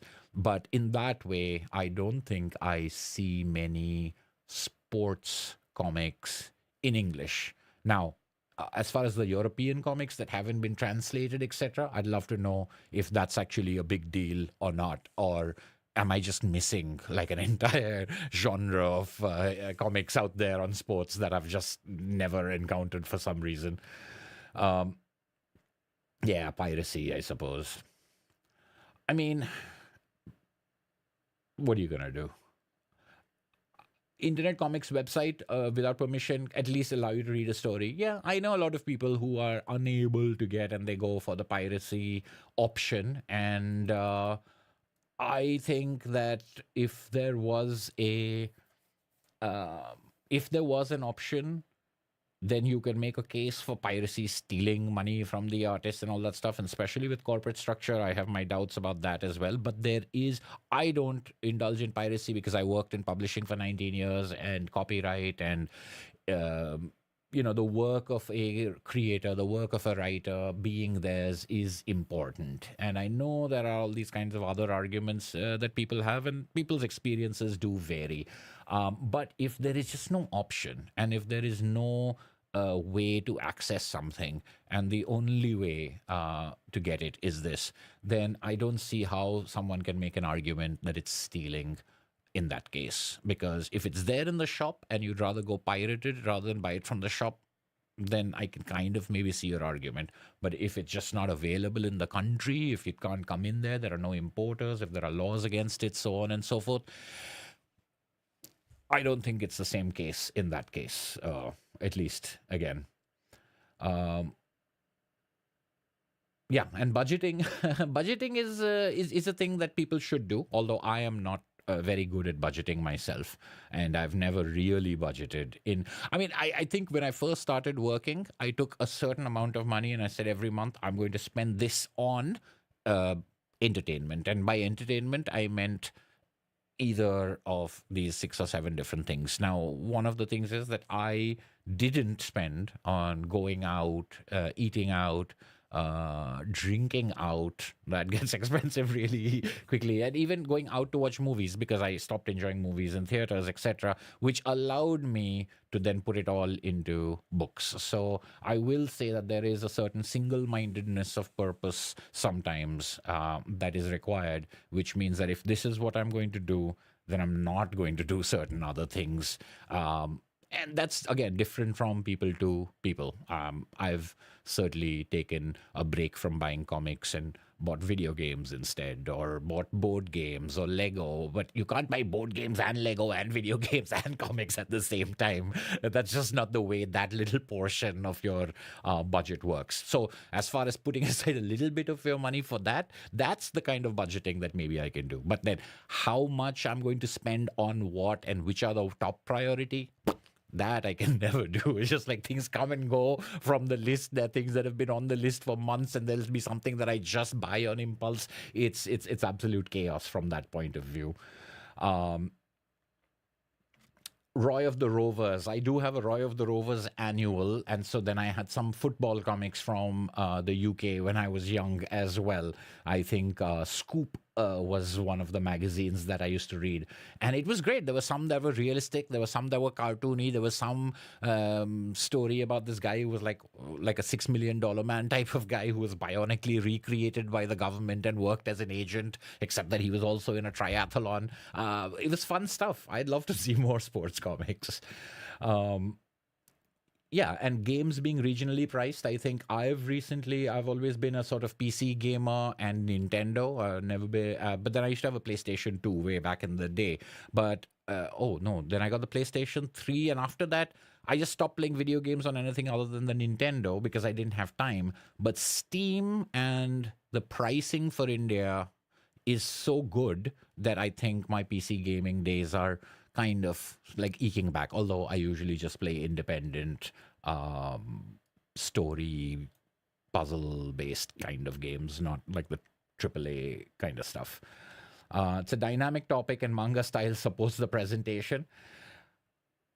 I don't know. I mean, like comics are so good. I mean, like the fast-paced action of basketball in a Western comic style. I mean, I think like I mean, the Western comics they convinced me that people are flying or Spider-Man is swinging through New York City and doing somersaults and bending over backwards over a lamppost and stuff like that. I think there's a lot of kinetic action that we're used to seeing in superhero comics. I don't see why the athleticism on a sports field, which is technically a human thing. I'm not talking about Shaolin soccer here, but it's human capacity, not even superhuman.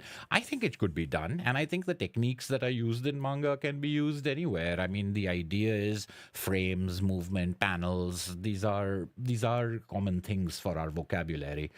All right. I have finally gotten to the end of the questions, so therefore I will move on. I forgot what I was doing. Like I've now talked about the box of books from Titan Comics. That's two Tank Girl box sets and the Fu Action Deluxe Edition. Louis Joyce's Godzilla, Skate or Die. Now we're going to get into some comics that I bought from a used bookstore when I was in Bangalore for the Bangalore Literature Festival some weeks ago. And we went down to College Street in Bangalore, which has, I think, 6 or 7 or maybe more bookstores. But we went to 4 of those bookstores, just one after the other. I did take my camera with me. I did record a couple of different things. But at the end, I never ended up making a video of that. As I was saying, maybe I'll just post that footage online. But I did gather up a bunch of old, used, ratty, in some cases, comics that I thought we could finish up the last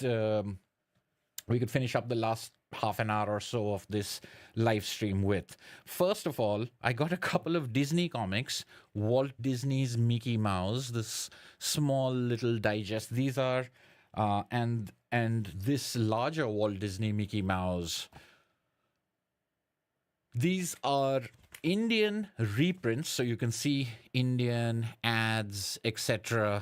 in these comics. This seems to be a boundish volume, or it's at least been taped up on the side. It's just Disney comics, but the reason I was picking this up is because I know that viewers of this channel will appreciate a look at Indian localized, if you want to call it that, publication of Disney comics. This seems to be a sort of Christmas annual, so you've got activities and coloring things, but the main thing, of course, is are the stories, which in this particular edition, I'm surprised to see are quite well printed. The colors are very good, but the writing and the inking is quite clear, which is not always the case with these comics.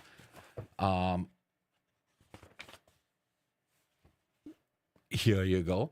And of course, the reason was that this is priced at 25 rupees. So this must be from ages ago if something this size was priced at 25 rupees. Unless, again, I'm looking at separate magazines. Actually, that's what I'm doing. I'm looking at separate magazines.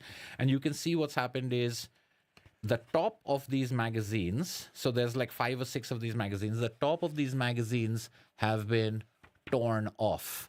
I don't know why this is. I mean, it could be someone collecting something, but I do believe that this is what is done when you have unsold stock and someone wants to return it to the publisher. Rather than taking all of these copies back, the publishers ask for the top part of the magazine. In some cases, it used to be the front cover. They ask for you to tear and return that. So you tear and return that.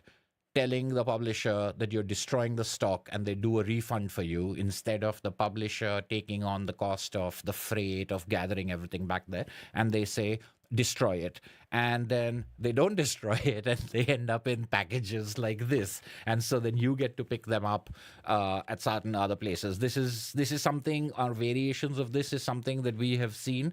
I have never bought these comics before, but can you tell me who the artist is of this? And that's really the real reason why I picked up this collection as well as the other one. Here are a collection of Disney comics that you can keep reading just one after the other, and the art style is going to be very different from comic to comic. And then you're going to see all these variations in the way these characters of Donald and his nephews and Daisy, etc., are depicted.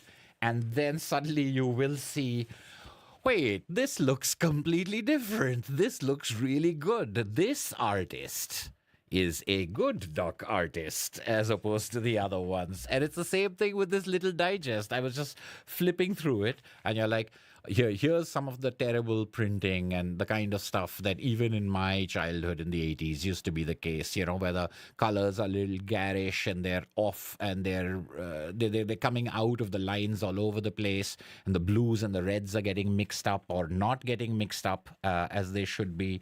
The lettering is bad because it has been completely replaced by essentially what looks like typed font for I don't know for what reasons. Are they coming from files? Are they coming from copies of files? I have no idea how these have been reproduced. But the greens and the reds and the blues definitely look off to me. But again, looking through this collection, you're just like, all right, okay, some of these are all right. Some of they're Disney things, and then and then you get to a story in the middle which looks like this. So, and once again, you are this focus, I tell you. Yes, there you go.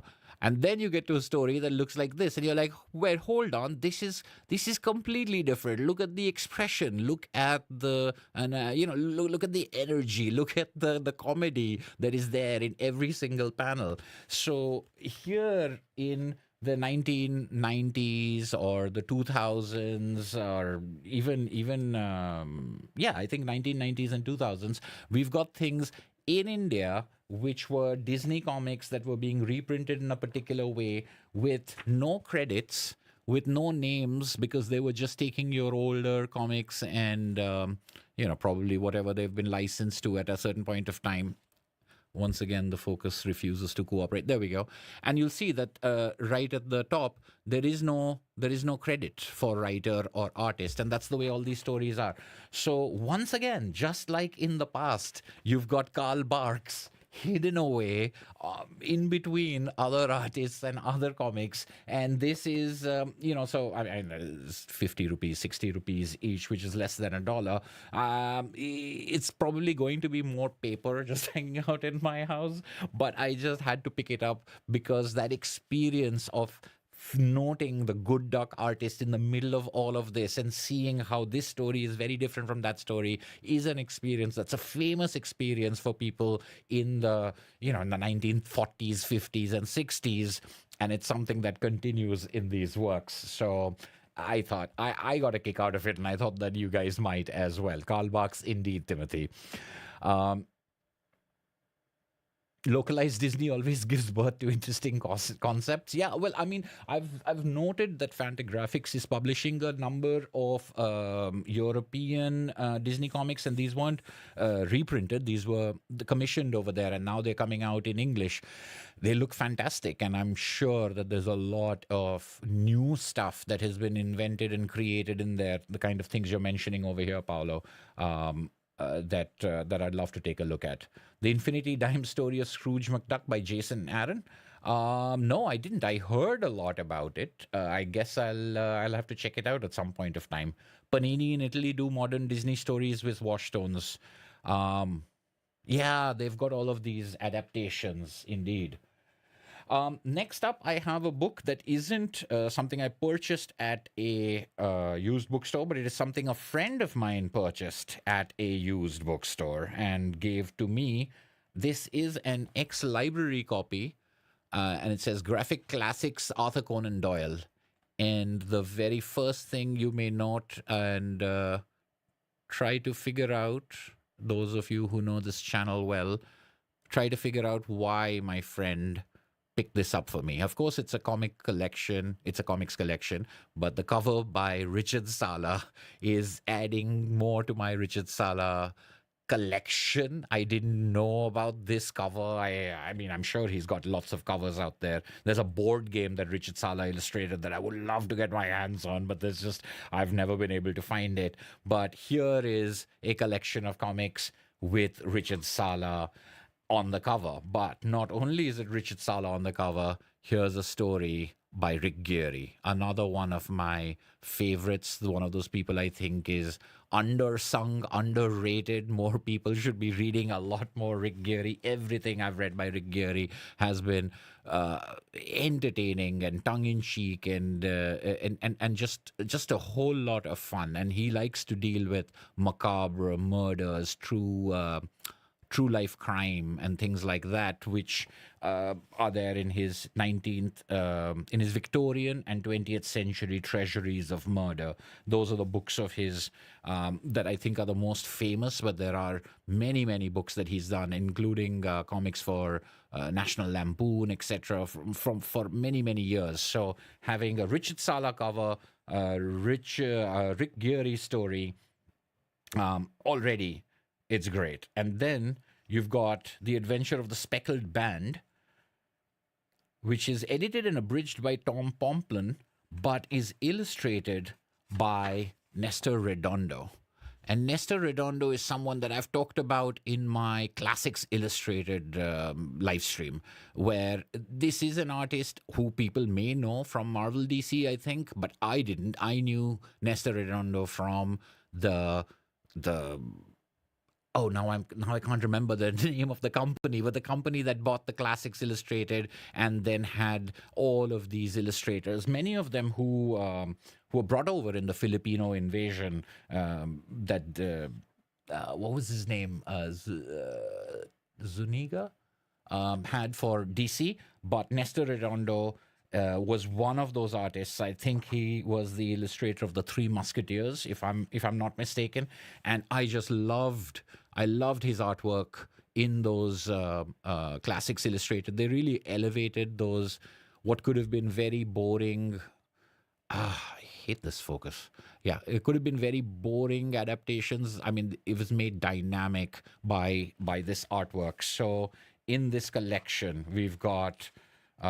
This is issue number 2. So we've got a Richard Sala cover, Rick Geary, Adventure of the Copper Beaches. We've got The Adventure of the Speckled Band by Nestor Redondo. We've got Master, illustrated by Roger Landridge. We've got How It Happened, illustrated by Matt Howarth. And we've got we've got a few more, but we've also got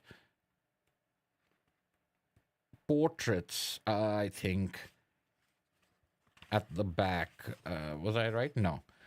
Well, just another sketch by Nestor Redondo. So a very fun little collection, bringing in a bunch of writers and artists that I really like on adapting Sherlock Holmes stories. And I guess they're from all over, or really I should say Arthur Conan Doyle stories, because you've got other stories by Conan Doyle as well. Pendulum Classics, that was the name of the series that did those Classics Illustrated, and where I first encountered Nestor Redondo. So thank you very much to my friend for getting me this Rosebud Graphic Classics. Then I picked up this comic, which is called IRS.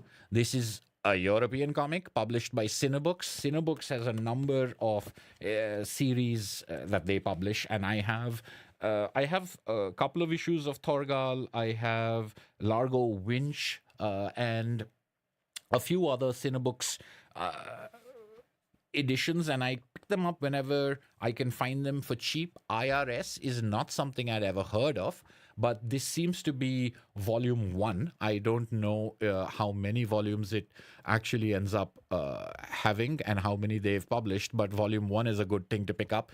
It was, once again, it was a couple of dollars, or maybe, yeah, like $4, $3. So I thought I'd give it a shot. I don't know anything about it. If you do, let me know if IRS is any good. This is not a comic. I just realized this was in the pile, but this is also something that I found in the little in the used bookstore. This is A Tale of Two Bad Mice by Beatrix Potter. Now, I don't. You know what? Can I do this? There we go.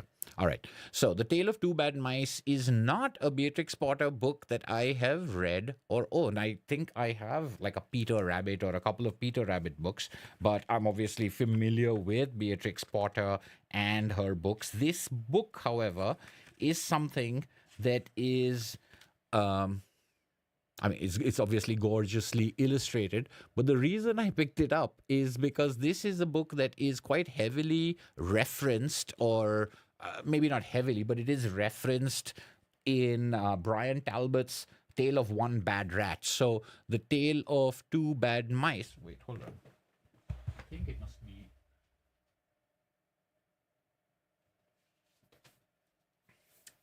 This book. Oh, forward by Neil Gaiman.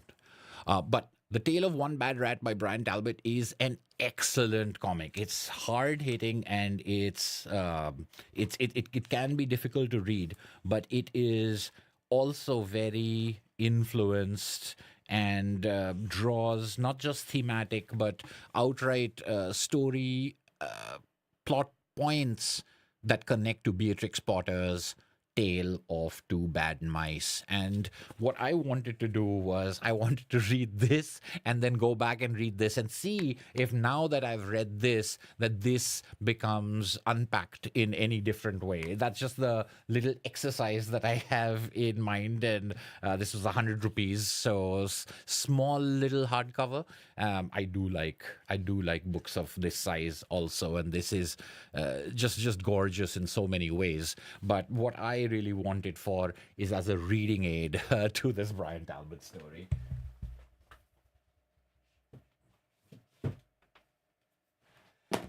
And then I have a graphic novel adaptation of Edgar Allan Poe's stories and poems by Gareth Hines. Gareth Hines is a writer-artist whose adaptations of the Odyssey and which is the one I'm forgetting now?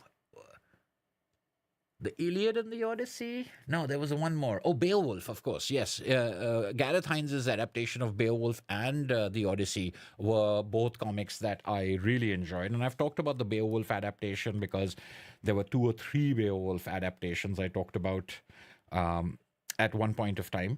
I was not aware that he had an adaptation of Poe's work out there, although I know that he does have adaptations of longer classic works. This is a collection of short pieces, and each of them seems to have a distinct style, even though it's the same writer and artist. As a fan of Gareth Hines' work, this adaptation was an easy pickup. And again, used prices, but a lot less tatty than some of these other comics are. This is essentially glistening and glowing inside. So I was very happy to get this.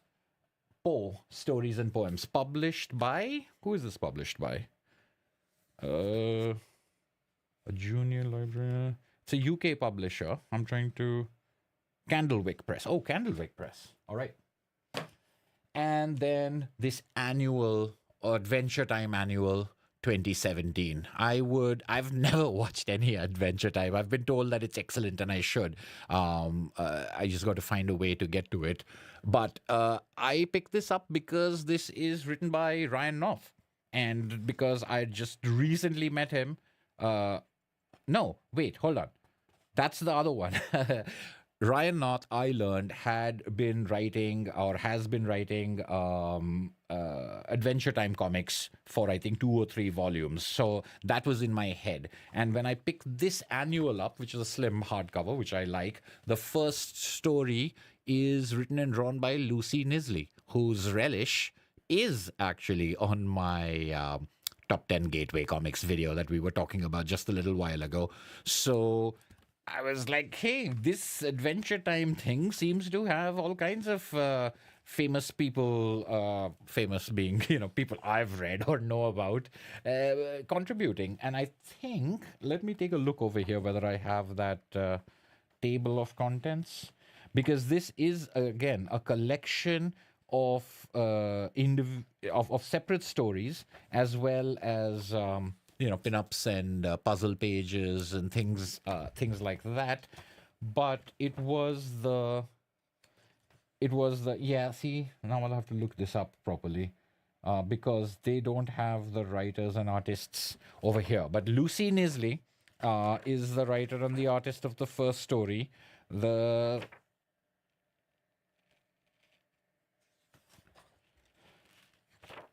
You know what? This is ridiculous. I should have prepared better. But the point is that these are writers and artists that I know from non-children's work or from other books and other comics. And I'm always, like the Simpsons Treehouse of Horror, I'm always intrigued in seeing work by people I know in genres or in young people's comics that that I didn't think of.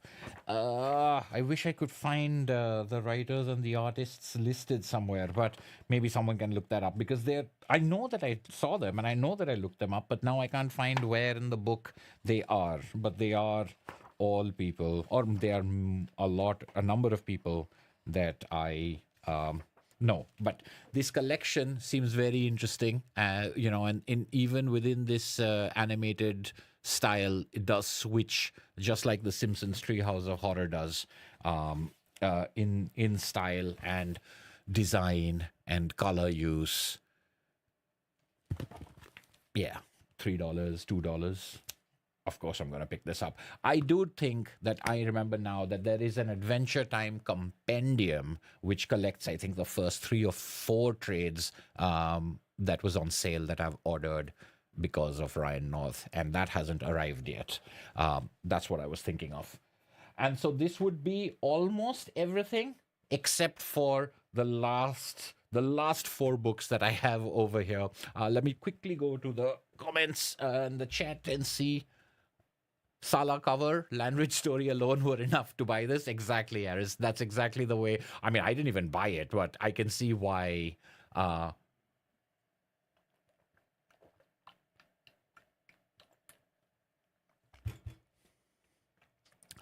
FtLoC Comics, good to see you here. Disney stories always get translated. They keep selling well. Yes, they sell.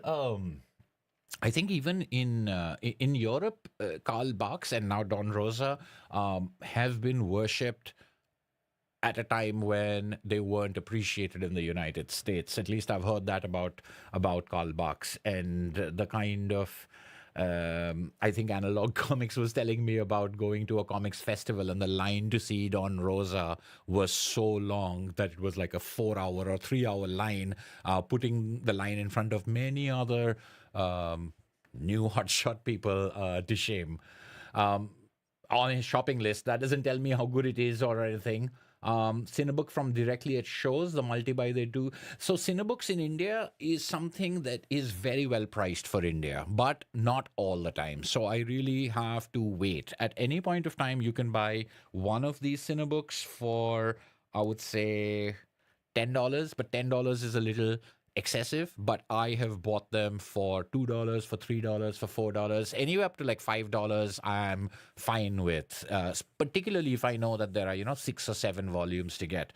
So there are good prices and good sales available, and sometimes in used bookstores, you've got to do some digging. The condition, because of the frailty and the thinness of it, sometimes is is not great, but if the price is right and the insides are good, that's the way that a lot of my cinebooks have been collected, which is really, and I've talked about this before, it's created this kind of mental block where I don't want to pay more than a certain amount for a single issue. So even if they are available, I'll hold out and wait unless it's a second part of a story that I've started, and then I'll have to get it at whatever price I'm getting it at. Um, IRS is up to volume 24 in France. Wow, 8 double albums. Don Rosa is still a non-entity there. That's just a shame. That's terrible. All right, the last 4 we have over here, and this is in Bangalore. The book. Oh crap! The Bookworm was one of them. The book. So Blossom is a very famous bookstore in Bangalore, and Blossom has two, I think three buildings, not full buildings, but they have 3 storefronts on that one street alone. And then you have the Bookworm. And I think it was at the Bookworm where I found these Asterix hardcover first editions in English, the first UK editions. Now, the first English editions are not as rare, I guess, or as notable as the first French editions. Often the French editions preceded the English editions by many years. But for me, as an English reader and as an Asterix fan, this is good stuff.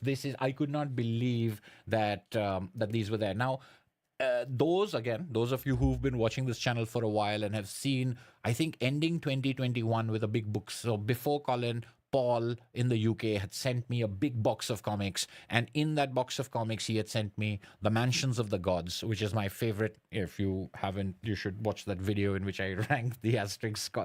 I don't rank them all, actually. My top 6, but my favorite Asterix is The Mansions of the Gods, and he gave me the first edition of The Mansions of the Gods that he had found, and now I have found a few more first editions. So here's Asterix and the Chieftain's Shield, which is, and I really love this. The new editions that I've shown in my Asterix video are great, but there is just something so familiar about the more muted colors that this has as compared to the more modern prints. And there's something about the writing. The font has not been changed the way that the Tintin high slop hand lettering has been replaced in modern editions, but there's still something very evocative about this first edition. And as it turns out, the ones that I picked up over here, they all have pretty cool openings as far as Asterix. So maybe as a closing out of this live stream, we can take a look at these openings and how they stand out, at least to me, in the Asterix canon.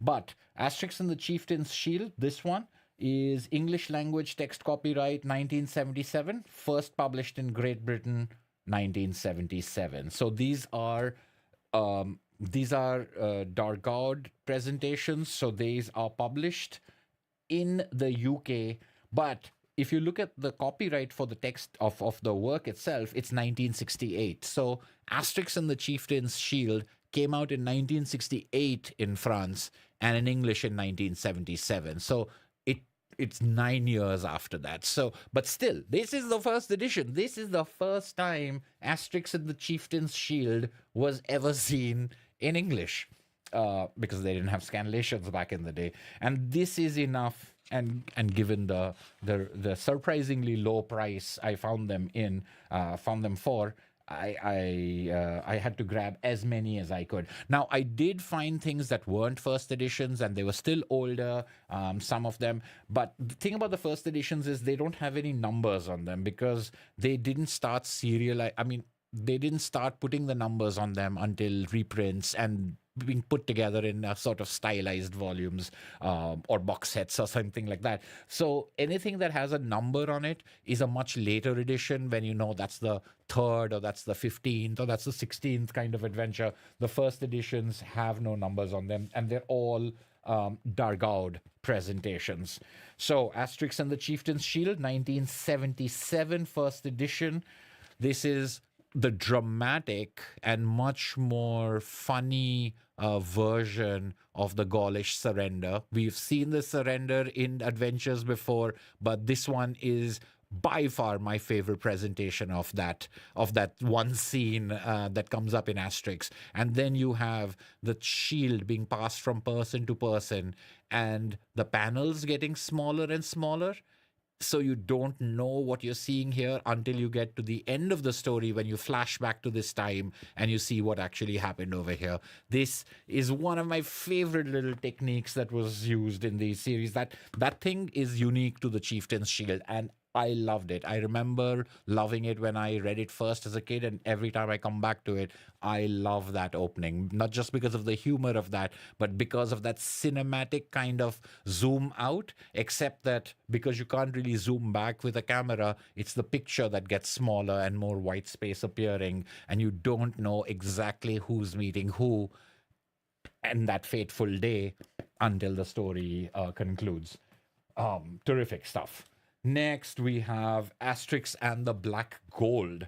Let's see when this is from. This is a lot more foxed and browned, but what is absolutely adorable for me is that someone who owned this book had a little stamp made probably by their parents. Ashwin was the previous owner of this book, and this is from the 1970s too, I believe. No, this is from 1981. So this is yes. So the English language copyright is 1982. So this is a 1982 edition, and over here you have someone who has listed all of the Asterix books that they own. They've written that on the side. Sort of like creating their own bibliography, because the back of the books don't have that in these editions. They don't have the, every single adventure. So whatever it is that they've been able to collect and find, or maybe this is them, and this is, yes, it's a brown foxed book, and probably much more yellow. True collector would value, but I love the way it looks. I love the way it feels and the way it smells, and I particularly love that little list of books written by, I'm guessing, by Ashwin in the 1980s, 1981 or 1982. Wait, did I want to say something about the start of the? Yes, so. The start of the land of, not Land of Black Gold, that's Tintin. Black Gold has these boars talking to each other and arguing with each other.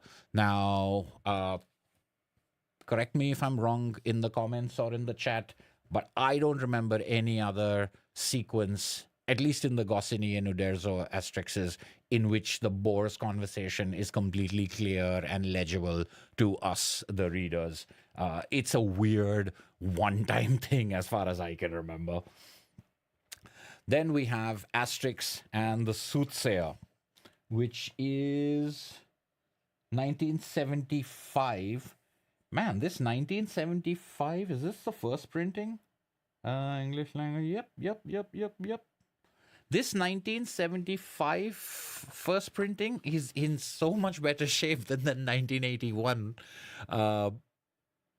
It's the pages are essentially white over here. There's absolutely no foxing on it, and the binding is absolutely tight as well.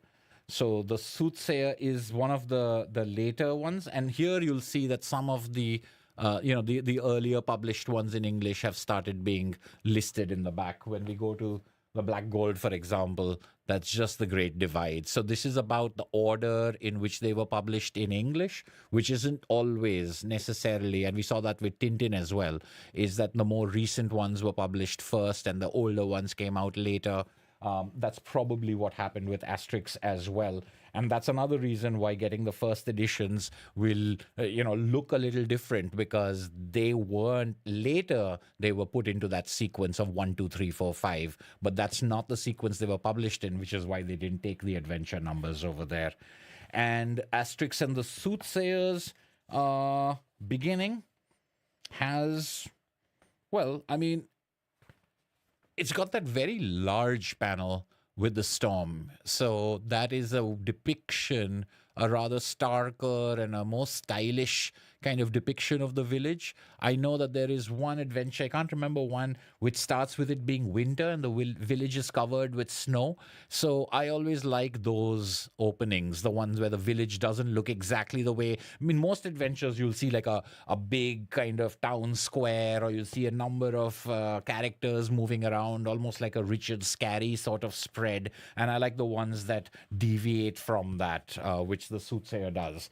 That's a 1975 first edition. And then finally, Asterix and the Great Crossing. And you'll see that back here, a whole bunch of books are listed. So a lot more English translations have been published by the time The Great Crossing comes out, obviously. And this is 1970.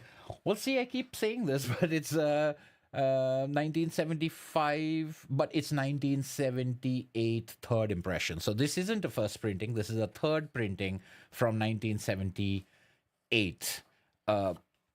Once again, the pages over here feel a lot creamier, not necessarily thicker, but there is this nice, lovely parchment like feel to them, which is something that I think is it's something that I miss from these older comics. Nowadays, everything tends to have a gloss on it, even if it isn't outright glossy, even if it's semi-glossy. It sort of has a sheen to it, and these older comics don't, which is why I think their colors look the way they do. It might be wearing away. And of course, The Great Crossing starts with an absolutely like characterless page. You only get text. It's all white fog for the entire first page of the story. So yeah, I guess that worked out. All four of these have interesting first pages, even within the thing of Asterix. I think Asterix fans can, like Tintin fans, can take a lot of unpacking. They can do a lot of unpacking on the handful of books that they have. I know that they continue, but in the Goscinny and Uderzo collaborations, I love these kind of things. I love counting how many times they leave the village as opposed to somebody come into the village. I love the fact, I love counting how many of them start in what kind of weather. How many times do we see a forest? How many times do we see the boars? How many times do we see the pirates? These are things that people who have grown up reading these adventures over and over again kind of can create as games for themselves. So in my grown up form now, I have now arrived upon, let's collect all the first editions in the English language. Now that I have these four and the Mansions of the Gods, that's a good proportion of them taken care of right there. All right, so just to finish up, we would take a look at the comments. Analog Comics says, are those? Yes, Anthea Bell and Derek Hockridge are the translators. And those are names that are burned into our heads, the English readers, because I don't know if they preserve, but they have so many puns, and the wordplay is so dense that one wonders at this act of translation. It's like, how could you be translating and get all these jokes across and have them work the names and the situational comedy with the language? So people, I think from my generation and later, have considered Anthea Bell and Derek Hockridge among the greatest translators of all time, never having read the French originals, just because look at this English, look at how funny it is. And that's one of the big problems I had with those new paper cuts editions, is that the charm of the translations that I grew up with, and maybe this is just nostalgia, seem to be missing. And 70s production values. Yes, this just got a kind of classic feel, don't they? For the boars, it's a one-time thing. There was another one with a chicken waking a rooster. Yes, I remember the chicken waking the rooster. So the animals talking, Dogmatics talking. Well, no, I don't think Dogmatics has ever talked. I'm thinking about Snowy talking. And right at the beginning in those early Tintin adventures, Tintin would talk back to him, like Tintin is listening to and understanding Snowy. They got rid of that later. And Snowy would still make comments, but it would come across as just for the reader. And obviously, no one in the world can understand what Snowy's saying. But in I think in the first two early adventures, Snowy's actually communicating like a talking dog. Former Eastern German Republic, there was not much Western entertainment, but we got to watch Asterix in cinema and Bud Spencer movies. Bud Spencer movies. I've watched Bud Spencer movies. Bud Spencer and Terence Hill. Is that the Bud Spencer you're talking about? The guys, they had a whole bunch of movies together. They might even have had an adaptation of Shakespeare's Comedy of Errors, right? Two sets of twins, like two Bud Spencers and two Terence Hills. And there was one in which Terence Hill had wow, that's a blast from the past, Bud Spencer movies. I wonder how many people know who Bud Spencer is. Just you and me, Marcel. High quality albums. Very important that the language was good even after the translation. Yeah, the language is good and the printing is really good. I think the Asterix and Tintin albums have always had good production. I've never seen anything have bad production. I might have seen ones in which the binding was not great, but that might have been only a print run. But they do have the danger of coming apart as the glued binding, and especially when you read them over and over again. So most people who have these albums since their childhood and didn't keep them, like the pages are coming out. So I do appreciate the hardcover and the spine for things like this. This is just, it's beautiful and it lays flat that way. But I mean, if you can look at the colors, that reproduction, that paper quality, it just has a completely different charm to me, even though it's a story whose pictures I'm quite familiar with. Anurag knows Budweiser, right? Not Bud Spencer, right.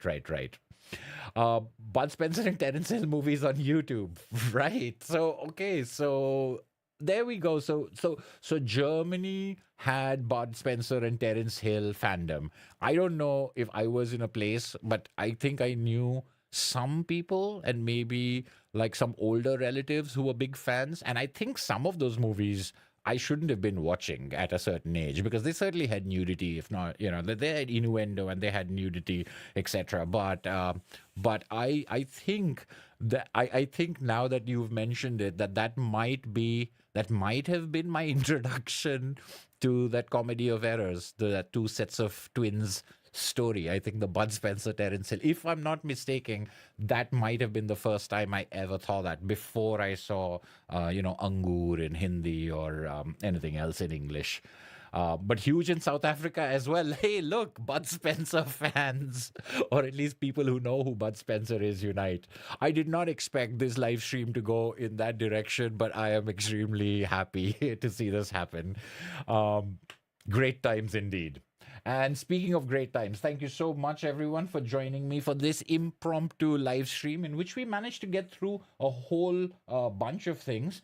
Thank you very much to Louis Joyce and to, I don't have his permission to give his name, but to Titan Comics for sending me things that I know are expensive to ship. And I really enjoyed Godzilla Skate or Die. I'm really looking forward to Foo Action, and I'll share some closer photographs on the community page and Instagram. And just before I sign off, I'm going to bring back the thing that I said I was going to do throughout the live stream and completely forgot, that if you're here right now watching, and if you look at the like button and you haven't hit that like button, can you please hit that like button for me? This is part of a scientific test that I'm doing, and I'm gathering data. And the last time I asked people to do it, they helped me out, and I did gather some data, and it's very interesting, and I'll keep you abreast of how that goes. But if this is something that you don't mind doing, I would very greatly appreciate that.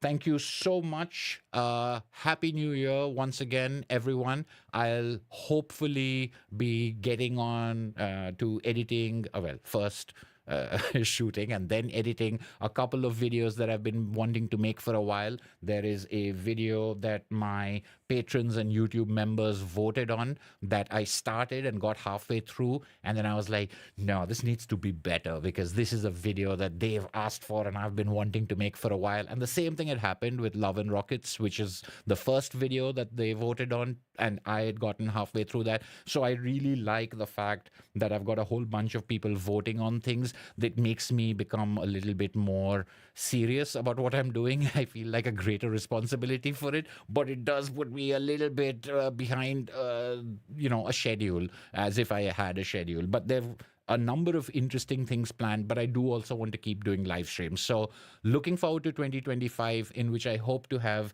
at least one live stream every month, maybe more than one.